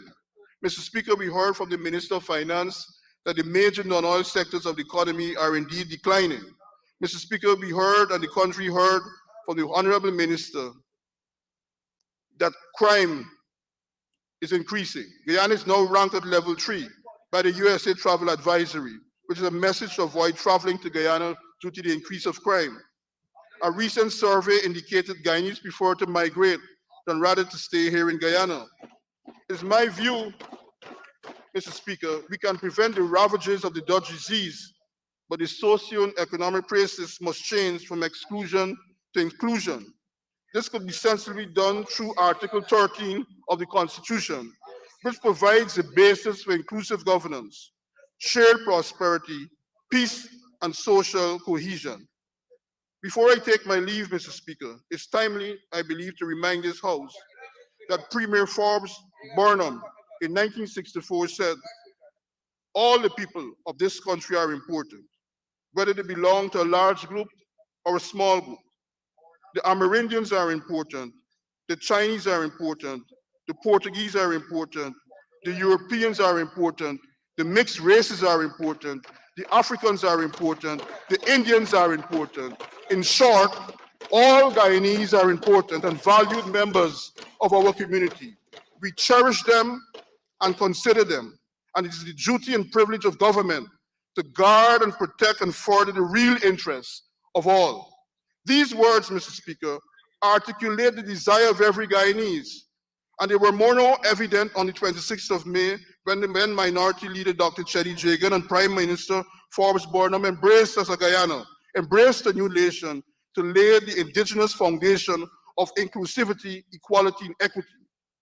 Therefore, Mr. Speaker, following members of this House, Honorable House, it's being proposed that we do the honorable thing and scrap this budget.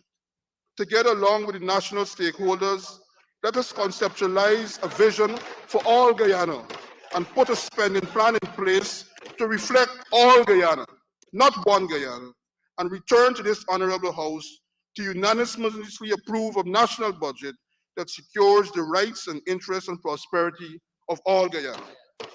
I'm sure my colleagues on this side of the House and those on the government side who believe that all Guyanese are important will not oppose a national vision, a national economic plan that is inclusive, which would give hope to all Guyana and the aspirational flame of our founding fathers and mothers for one people, one nation, one destiny. It remains as bright today as it was the dawn of independence. Thank you, Mr. Speaker.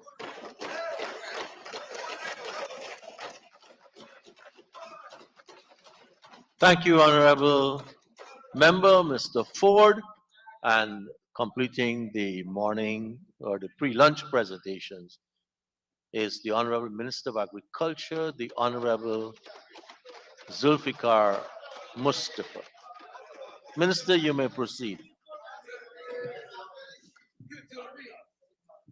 Thank you very much, Mr. Speaker. And Mr. Speaker, I rise to support my colleague and brother with responsibility for finance, the senior minister, and his team for the formulation of a budget that is transformative, dynamic, and comprehensive. Mr. Speaker, this budget will address the socio-economic transformation of our country and continue to fortify the government's One Guyana vision. Mr. Speaker, what was presented by my colleague, Honorable Minister of Finance, is concrete evidence that our government's policy is forward-looking. Mr. Speaker, there can be no doubt that Guyana is positively transforming at breathtaking pace. This rapid development is outpacing our brothers and sisters in the region in some Caribbean countries. As a matter of fact, Mr. Speaker, we have been ranked the second fastest growing economy even without oil in the world. Mr. Speaker, this country is in the international spotlight for good reason and is much sought after investment destination, a far cry from just 2.5 years ago under the coalition when it was classified as a place of doom, gloom, hopelessness, and its people devoid of confidence. Mr. Speaker, this transformation that we are witnessing didn't happen by magic. It took visionary leadership of the People's Progressive Party civic government and the prudent management of the country's resources to make it happen. Mr. Speaker, it took that visionary approach to craft budgets since taking office in 2020 to realize and sustain this unprecedented development. Budgets are the fiscal means to deliver this transformative development for the benefit of all Guyanese. Mr. Speaker, budgets are a means of us delivering on our promises, and we on this side, on the House, are delivering on promises that we went to the Guyanese people with. But Budget 2023 ensures that we will continue to deliver on those promises that we have made. Mr. Speaker, we have witnessed a number of events in our country's history. Since we took government in 2020, we have seen a number of events that took place in our country. And let us imagine for one moment, Mr. Speaker, if the APNU AFC was in office during this time, what would have happened to Guyanese and Guyana? The entire country would have been in serious consequences. But today, Mr. Speaker, when we speak today, the region listens. We have brought back credibility, and we are now leading agriculture in the Caribbean.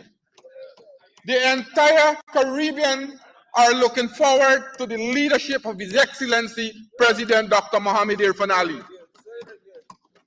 And Mr. Speaker, with that portfolio that our president holds, we have seen a renewed interest in agriculture in the Caribbean. Countries that solely depend on tourism are now moving to transform their economy into the agriculture sector because they see the future in agriculture. We have seen what took place during the last 2.5 years, during the pandemic. We have seen many countries that have large sums of money were unable to procure food for the population. And we in Guyana here are very fortunate because with the prudent management, with the investment that we have created, invested, we are able to produce 60% of the food that we are consuming. And Mr. Speaker, I am hearing that my colleagues over there are saying 100%. We will reach there. And when in my speech, I will let them know how we'll be going there because I have a plan, unlike them. I have a plan for the agriculture sector. And Mr. Speaker, they could beat their breath. They could beat their breath, they could beat their chest. But let us don't deny the fact that the non-oil economy performed credibly excellent by performing 11.5% in the GDP. And in that, agriculture contributed almost 9% to our GDP. So they can come with all kinds of statements. They can come with all kinds of untruth. They could come with all kinds of misinformation. That doesn't deny the fact that our country economic growth, especially in the agriculture sector, was excellent.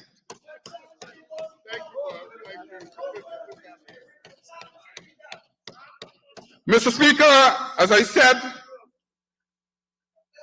we have seen the energetic leadership on the regional front by our president. We are seeing that our president is leading the charge to reduce the food import bill of CARICOM by 25% in 2025. Guyana was the first country in CARICOM that hosted a successful agri-investment and expo last year, May. And with that, we have seen many investors and financiers coming to Guyana to invest in the agriculture sector. Mr. Speaker, the special ministerial task force that was set up by the heads of government, who is leading that? Yours truly is the chair of the ministerial task force of CARICOM. Guyana is leading that. Guyana is leading that charge.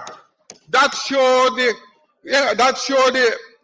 how the CARICOM countries are looking to Guyana. That showed the confidence that Guyana now is experiencing, Guyana now is enjoying by our CARICOM brothers and sisters.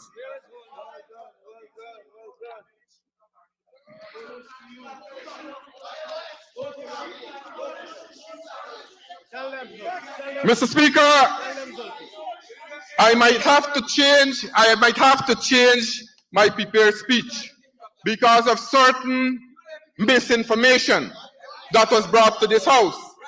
And yesterday, Mr. Speaker, we heard the honorable member, as a matter of fact, the first day of the budget speech, I heard the honorable member, Ms. Amanza Walter Desir, said that we have destroyed the sugar industry.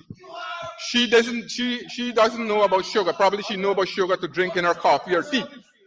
The honorable member, Kemraj Ramjatan, said we destroy the sugar industry. And that has been the mantra of the APNU AFC. Mr. Speaker,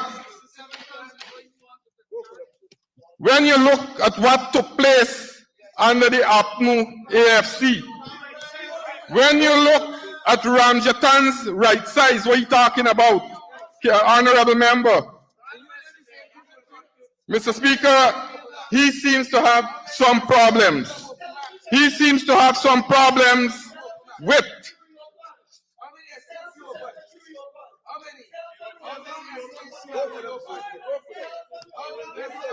I will get the facts just now. I will have the facts.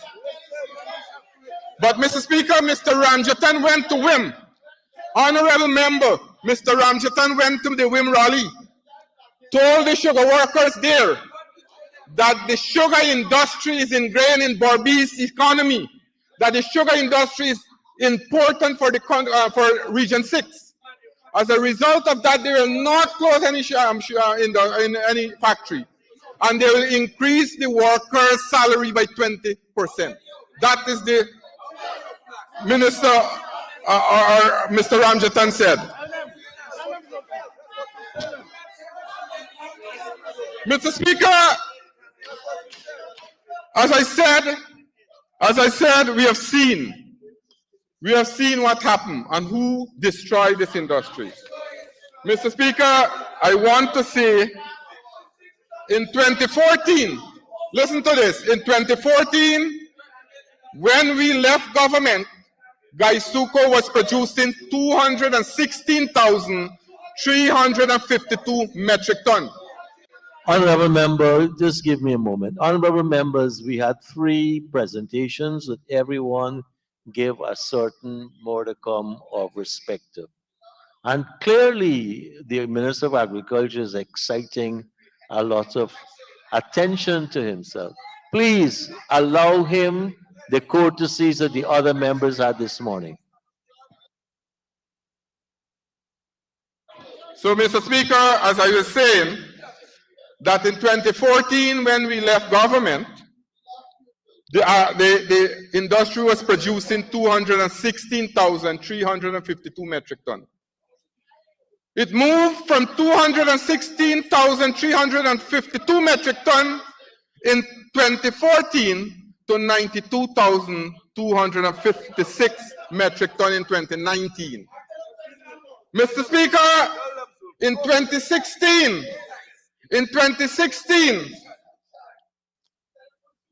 or 2015, Mr. Speaker, Skeldon Estate produced 39,157 metric tons. Mr. Speaker, in 2016, Skeldon Estate produces 31,782 metric tons. They went to the parliament. The former member then, the AFC leader, Honorable Chapman, boasted that they have turned around the industry and sugar will prosper. Mr. Speaker, in 20...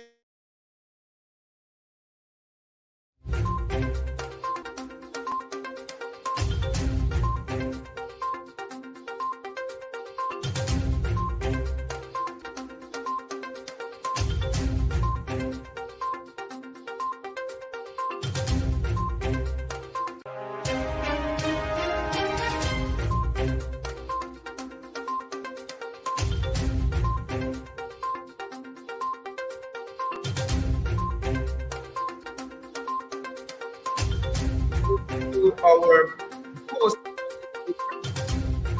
program. Welcome this. We're into the afternoon session. We haven't the parliament has not taken their lunch break as yet. Of course, you're seeing there on the floor. You had Mustafa doing his presentation. The Minister of Agriculture, of course, rattled by a lot of the information put out there by Vince Roy Jordan earlier this morning. And Walt is here because he mentioned a few other MPs that he's claiming he's trying to correct. But I want to let the audience know before this part is done, hopefully we'll be able to pull up some of those photos that the MP would have shared with us that he talked about earlier in terms of the abattoir and the machinery. So I'll find it very hard for him to refute those in a few. But before we get to that, of course, yesterday, last evening, ending off the session for the opposition side, we had MP Maureen Philadelphia on the floor. Of course, we didn't get a chance to speak with her yesterday, as we promised. As when we were going yesterday, we'll talk to her today, and we have her. We're happy to have her here with us to join the program. MP, good afternoon and welcome. Good afternoon, Wendy, and thanks for having me. Right. Thank you very much for being here. We want to, of course, give you an opportunity to kind of break down your presentation. Maybe you can even talk about things you didn't get a chance to include. But before that, we are asking all the MPs to give us your general analysis, your general characterization of budget 2023. Like I said before, thank you, Randy. I do believe budget 2023 is a travesty. It's the largest, of course, $71.9 billion. And when we look at its construct and delivery, it did not cater for the small man. What I would have seen when I did some analysis is concrete and mortar. What do I mean when I say concrete and mortar? For them, development is infrastructure. Nothing is there to cushion what I refer to as the Olympic cost of living. And so while they may say that salaries are increased by 8%, the fact of the matter is when we go into the shops, goods and commodities prices are far higher than the meager increase they provide to us. Yep. And so truth be told, what was given in the budget is not a people-centered budget once again. After 4 years, and I dare say, in this oil-rich Republic of Guyana. Right. This, falls in line with a lot of the other characterizations that we're getting of budget 2023. You, of course, are the MP representing, one of the MPs representing region number 4, specifically the East Coast. Am I correct? Yes, yes. And so I'll give an opportunity to speak at some of the issues coming out of your geographic area and, kind of unpack some of the things that you presented yesterday. All right. Before I go specifically to East Coast, I want to hinge on a presentation. The budget theme was improving life today, building prosperity for tomorrow. How appalling is that when a mere 10 days before its presentation, the Mucka Caneview family lives were disrupted. And as a result of that action, in excess of 50 persons were made homeless. And you know what was most troubling to me? The fact that Miss Ellis Adeta Entry Clark stood in defense of her home as any human will do. She was nailed to the cross. And so the PPPC uncaring government would have made her both homeless and jobless. And my heart went out further because a 2-year-old toddler is affected by that vindictive act. And so I call on them to ensure that when you speak of equity and equality and you talk about improving life today, it should mean that in all aspects. Yes. And so while I turn my attention now to region number 4, East Coast specifically, it was quite worrying to know that on the 5th of September last, we've had a freak storm that destroyed the homes of 5 families in the Beirut area. Randy, you would have visited. And of course, we have put something out there which is referred to the life of the Beirut people. And so I would want to call on Guyanese to look at that. And so when we visited, we put the information out there to give person understanding as to how those persons were affected. And I'm happy to know as a Guyanese that the head of state would have gotten mail, of course, who, for those of us who are Christian-minded, understand that they are the head of the family and they must take their responsibility serious. And so he would have formed a group and they're going all around the country looking at necessitous cases and finding means of assisting them. But today, Men on Mission has not visited Beirut. In fact, what was provided to the residents there were about 20 zinc sheets, I think some amount of detergent and food hamper. And so they were basically saying to them, you've lost your home go and wipe your tears, go and clean your sorrow. That is why they give them those cleaning detergent. And so if I would have lost everything, one of the residents said to us, look at this, I ain't got nothing left.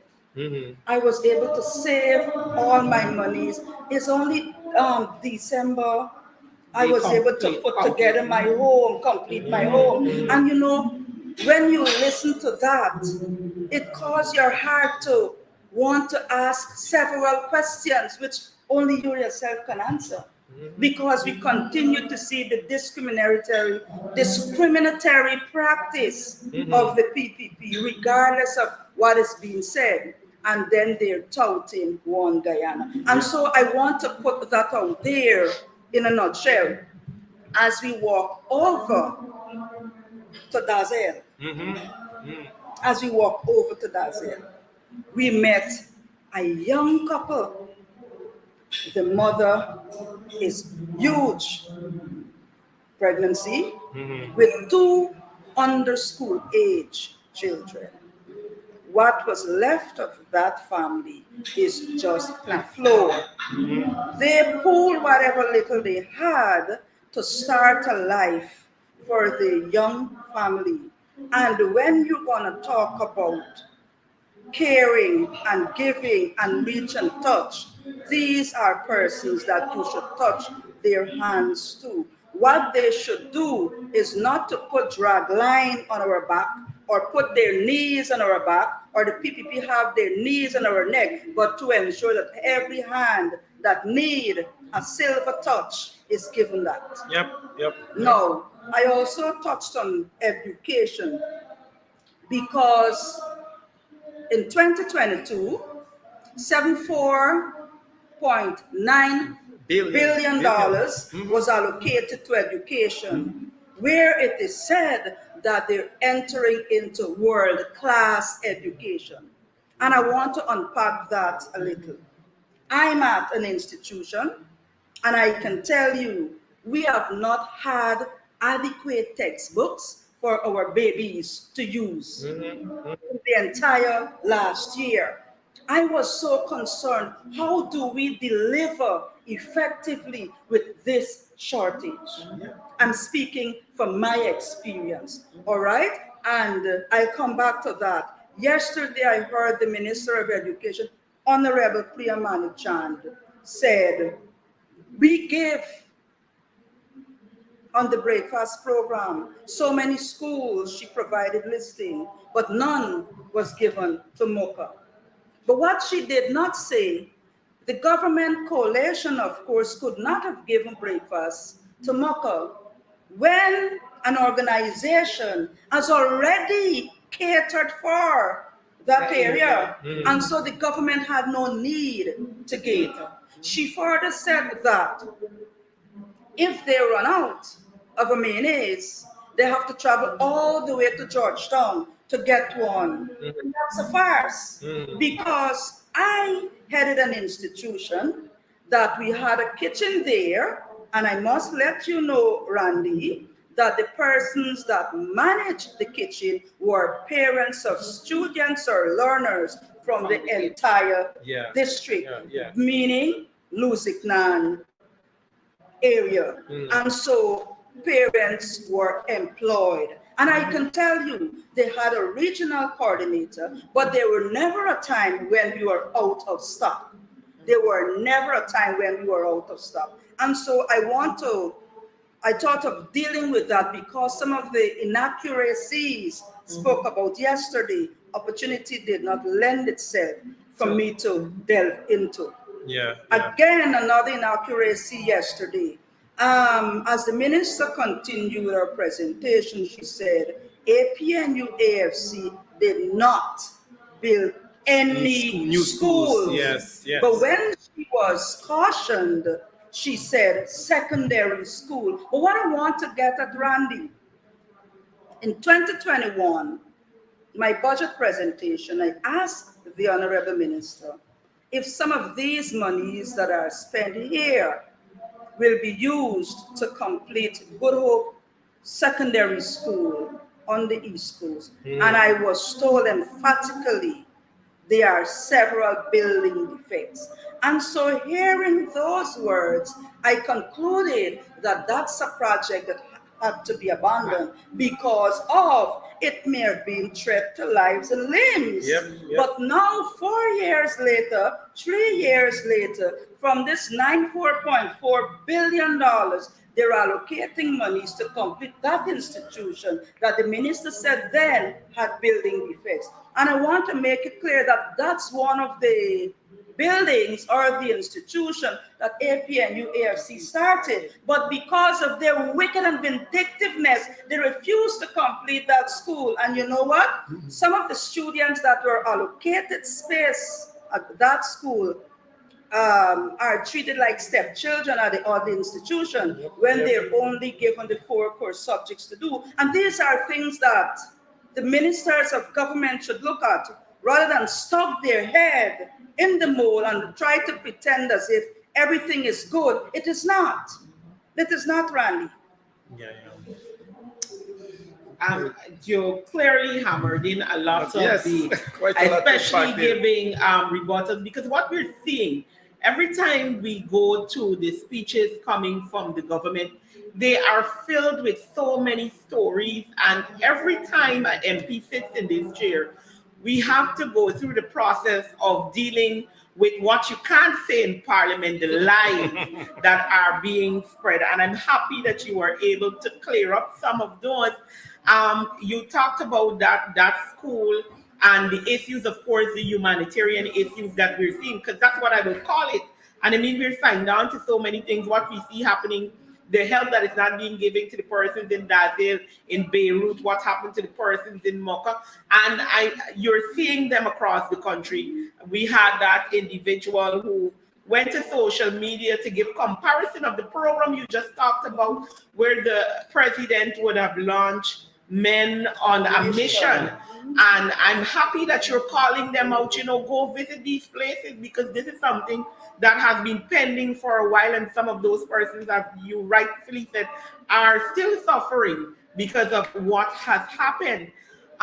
In addition to that piece of information that you would have just given to us, is there any, I know you talked a bit about cost of living, I think, in the start of your budget. I mean, just to hammer it in a little bit more, and I don't think that if it was 40 MPs coming and sit here, we cannot overemphasize this issue of cost of living. Ms. Haynes, I'm happy that you raised that. And I want to start my response on an important footing. As a member of Parliament representing the people of this nation, we were thrown in an uncomfortable and unfortunate situation. 8 of us were suspended. We were not paid for 6 months. Of course, we had our families to take care of and everything that goes with it. And so, looking at what has happened, it caused you to become mathematicians and economists. And when you receive that meager sum, I'll go to my teacher now, who said to me, HM, my salary is only $76,000. I spoke of her before.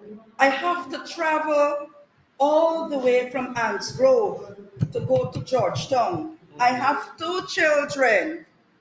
One is going to secondary and the other is at primary. I have to pay rent. I have to pay transportation costs, not to mention the other amenities that comes with that, light bill, telephone bill, because we're talking world-class education, we're talking e-learning, we're talking technology and all of these things. And then we have the schools, the teachers are sending information home, and so the parent has to get themselves involved. So we have to cater for the internet cost and all of these things. And so when she spoke with me, I looked at her and said, my God, you're only one of the many. And so I couldn't give the kind of comfort she need.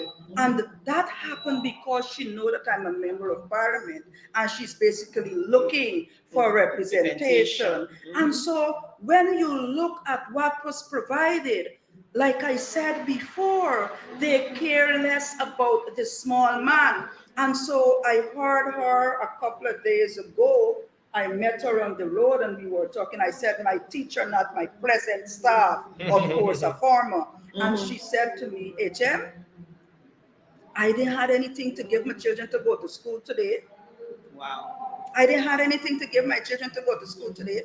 I collected $500 yesterday and I give my big son that. The bus that I used to go to work with, I use that and I pay at the end of the month. Wow. And so if we want to be real, in excess of 50% of our population live paycheck after paycheck. I would have gone to the market a few mornings ago, $200 for a pound of potato. Not to mention during the Christmas season, a pound of celery was $1,500. Correct. A bag of carrots, $1,000. The eggs that you used to bake with at this time of the year, you pay $800 and $900 a tray. Then you have to pay $1,800 and $2,000. I want to know if these persons that sit to decide who gets what and how much they get, because that is politics, if they do the real calculation to understand how people are suffering. And the suffering is real. The suffering is real. That will only change when the coalition get back to power. We treat persons with dignity and respect. Over a period of 3 years, we consistently raise wages and salaries. In addition to that, they talk about tax exemption, but it must be known that they are the ones that instituted tax, not the coalition. At 16%? Of course. We have not instituted tax. You would have spoken to me about the cost of living, but I want to touch a little on infrastructural development in region number 4 on the East Coast. Go ahead. Be it known, 6211 line item is the council's budget, which the regional chair managed. In the year 2022, the regional chair would have requested $26 million, 26.230. He was only given 18.25. That department could not have provided what was needed, could not. Yeah. It was woefully inadequate. This year, 2023, he requested 36. 36, yes. What was allocated is 26.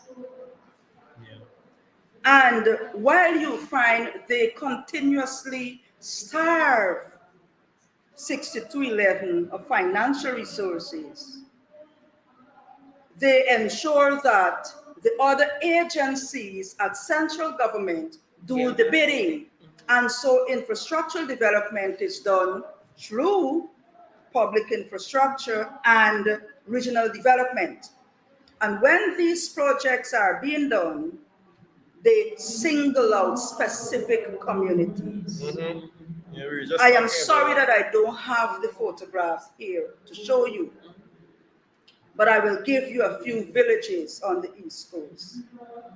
Victoria West Sideline is in a very, very bad state.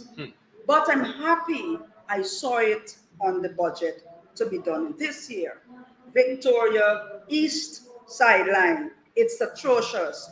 And the picture or photograph, one of that I would have showed yesterday, I took one where the lamp post for the electricity is falling into the trench. So to give the honorable ministers an understanding of them doing their work and doing it proper. There's a village that I refer to as Pothole Sioux. That village, a road, sorry, I refer to as Pothole Sioux. I refer to the village as the land of the forgotten, and this village is Nabaklis. None of the road works there is worthy, no, not one. The bridges, they are very, very bad, deplorable. And you know what's funny? Minister Zulfikar would frequently visit that area to speak with the farmers. He's not ashamed to use the very road. And he couldn't say to his colleagues, come on, you have put something there for Nabaklis. But when you speak, they want to tell you these languages, these words are unparliamentary. But the facts must be given. The facts must be given. Adjoining that village, Nabaklis, is a village by the name of Covanjaw. And there's a stretch of road just between Guyana Women's Leadership Institute and the Covanjaw Police Station that house only 2 families. The road was done. 2 families. And the dictator, or Dharam Lal, the dictator Dharam Lal, I'm going to call my own words. We are in parliament. Give instruction for that road to be given priority above a road or a community that has in excess of 6,000 families. Yes, yep. In excess of 6,000 families. This is sad. A resident of Buxton died last Sunday. I'm told when she fell ill, they tried to get taxi to bring her out. But because of the condition of the road, nobody wants to go. By the time the paramedics meet there, she was a dead woman. I would have highlighted some of the streets in Buxton too. Yeah. And what I want to say, why they discriminate these areas, they ensure that places like Monrepo, Lusignan, Enterprise, and more, just to name a few. They're doing back roads. They're doing the roads that APNU would have done over the period. They're doing them back. And you know what? They're giving these contracts to friends, families, and favorites. Yep. And while they're doing that to ensure that their friends are good or taken care of financially, these projects fall apart quickly. Definitely. MP, we're happy that you're bringing to the fore these issues, because a lot of times people sit and they listen and, you don't get specifics. We're happy that you're calling out these street names, these villages, that these things are happening. I want to, as we get ready to wrap up, we take a look at what's happening there. We're still seeing the Minister of Agriculture on the floor. So as we wrap up with this section, I know that, as you said, you spoke to education also. We've seen all of what is happening in education. We see the schools being destroyed. We see children in tents. We see parents fighting teachers. We see, it's a whole melting pot of confusion. As we end this section, what are some of the things you would like to see in the education sector as we move forward? Because I think 20% of this budget went to education, and you just counted, how many billions last year. How do we move forward? Randy, there are social problems. We cannot alleviate what is happening in the school without first understanding the root cause. And the root cause are those social problems. Truth be told, years back, we've had what I love to refer to as ideal families.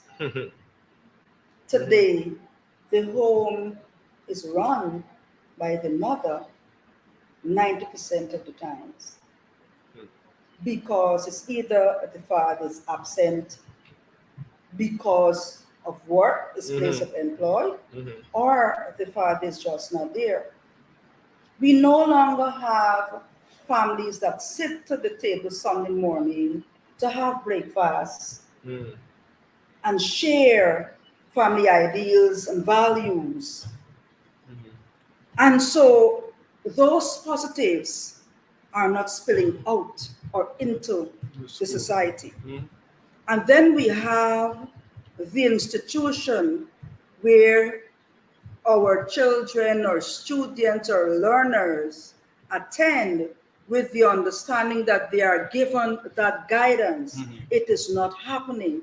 Under the coalition, we would have provided counseling and all of that. I know in the budget, a huge sum would have gone to having persons referred to as guidance and counselors in institution. But we need to ensure that that aspect of things work. We have to start treating our students with respect. We have to talk to them properly, stop talking down to them and calling them names. And as I say that, Randy, I remember having a discussion with you some years ago, some mornings ago, and you spoke to me about an incident you faced with growing up. And I can say to you, it exists today, where teachers say to children a lot of demeaning things. And so, you know, Christians say, words have molding power.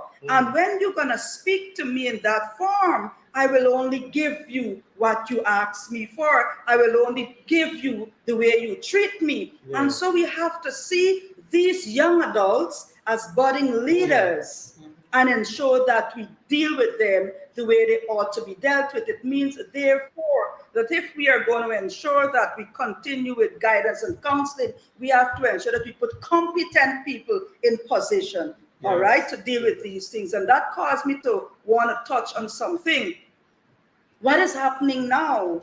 Teachers are taken out of the classrooms to hold senior position at the Ministry of Education without having any requisite qualifications and competencies. And so in order for us to change things, we have to stop doing that. We have to cease allowing the word that says nepotism to be the order of the day. And so all they're doing is to ensure that they keep the mill turning, but they have no time to understand what are the ingredients being used to keep the mill turning. And so when you employ a strategy today, you have to evaluate so as to understand how effective is this, which will guide you as to how you need to change and what new strategies need to be employed. But all we have is old wine in new bottles or new wine in old bottle. And like I close my presentation yesterday, I remind us of the words of the reggae legend Buju Banton. Untold stories. And sometimes we need to take time out to listen to the lyrics of these songs, and it will cause you to understand we are in dark days. And like Guyanese will say, Guyana could never be a real place. On that note, we will take our leave. We want to thank the MP for coming in and unpacking all of those issues that she will have presented in our budget, and even more valuable information. As I'm following the viewers here, they say your points are well taken. Facts, one of the comments on the social media, on Facebook. Folks, thank you very much, MP. Thank you very much for sharing. Welcome back to Parliament. Yes, welcome back. Oh, yes. Thank you very much. Right. Folks, we are going to leave you now because we see that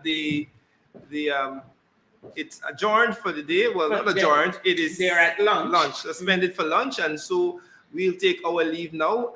We're supposed to have some programming coming on in the lunch break program. Let's stay tuned for that. When it comes on, you can share the live stream. You can also share this live stream. All the persons who are coming later, they can see this. And we will be back after lunch. Have a good afternoon. In the meantime, enjoy the rest of your lunch.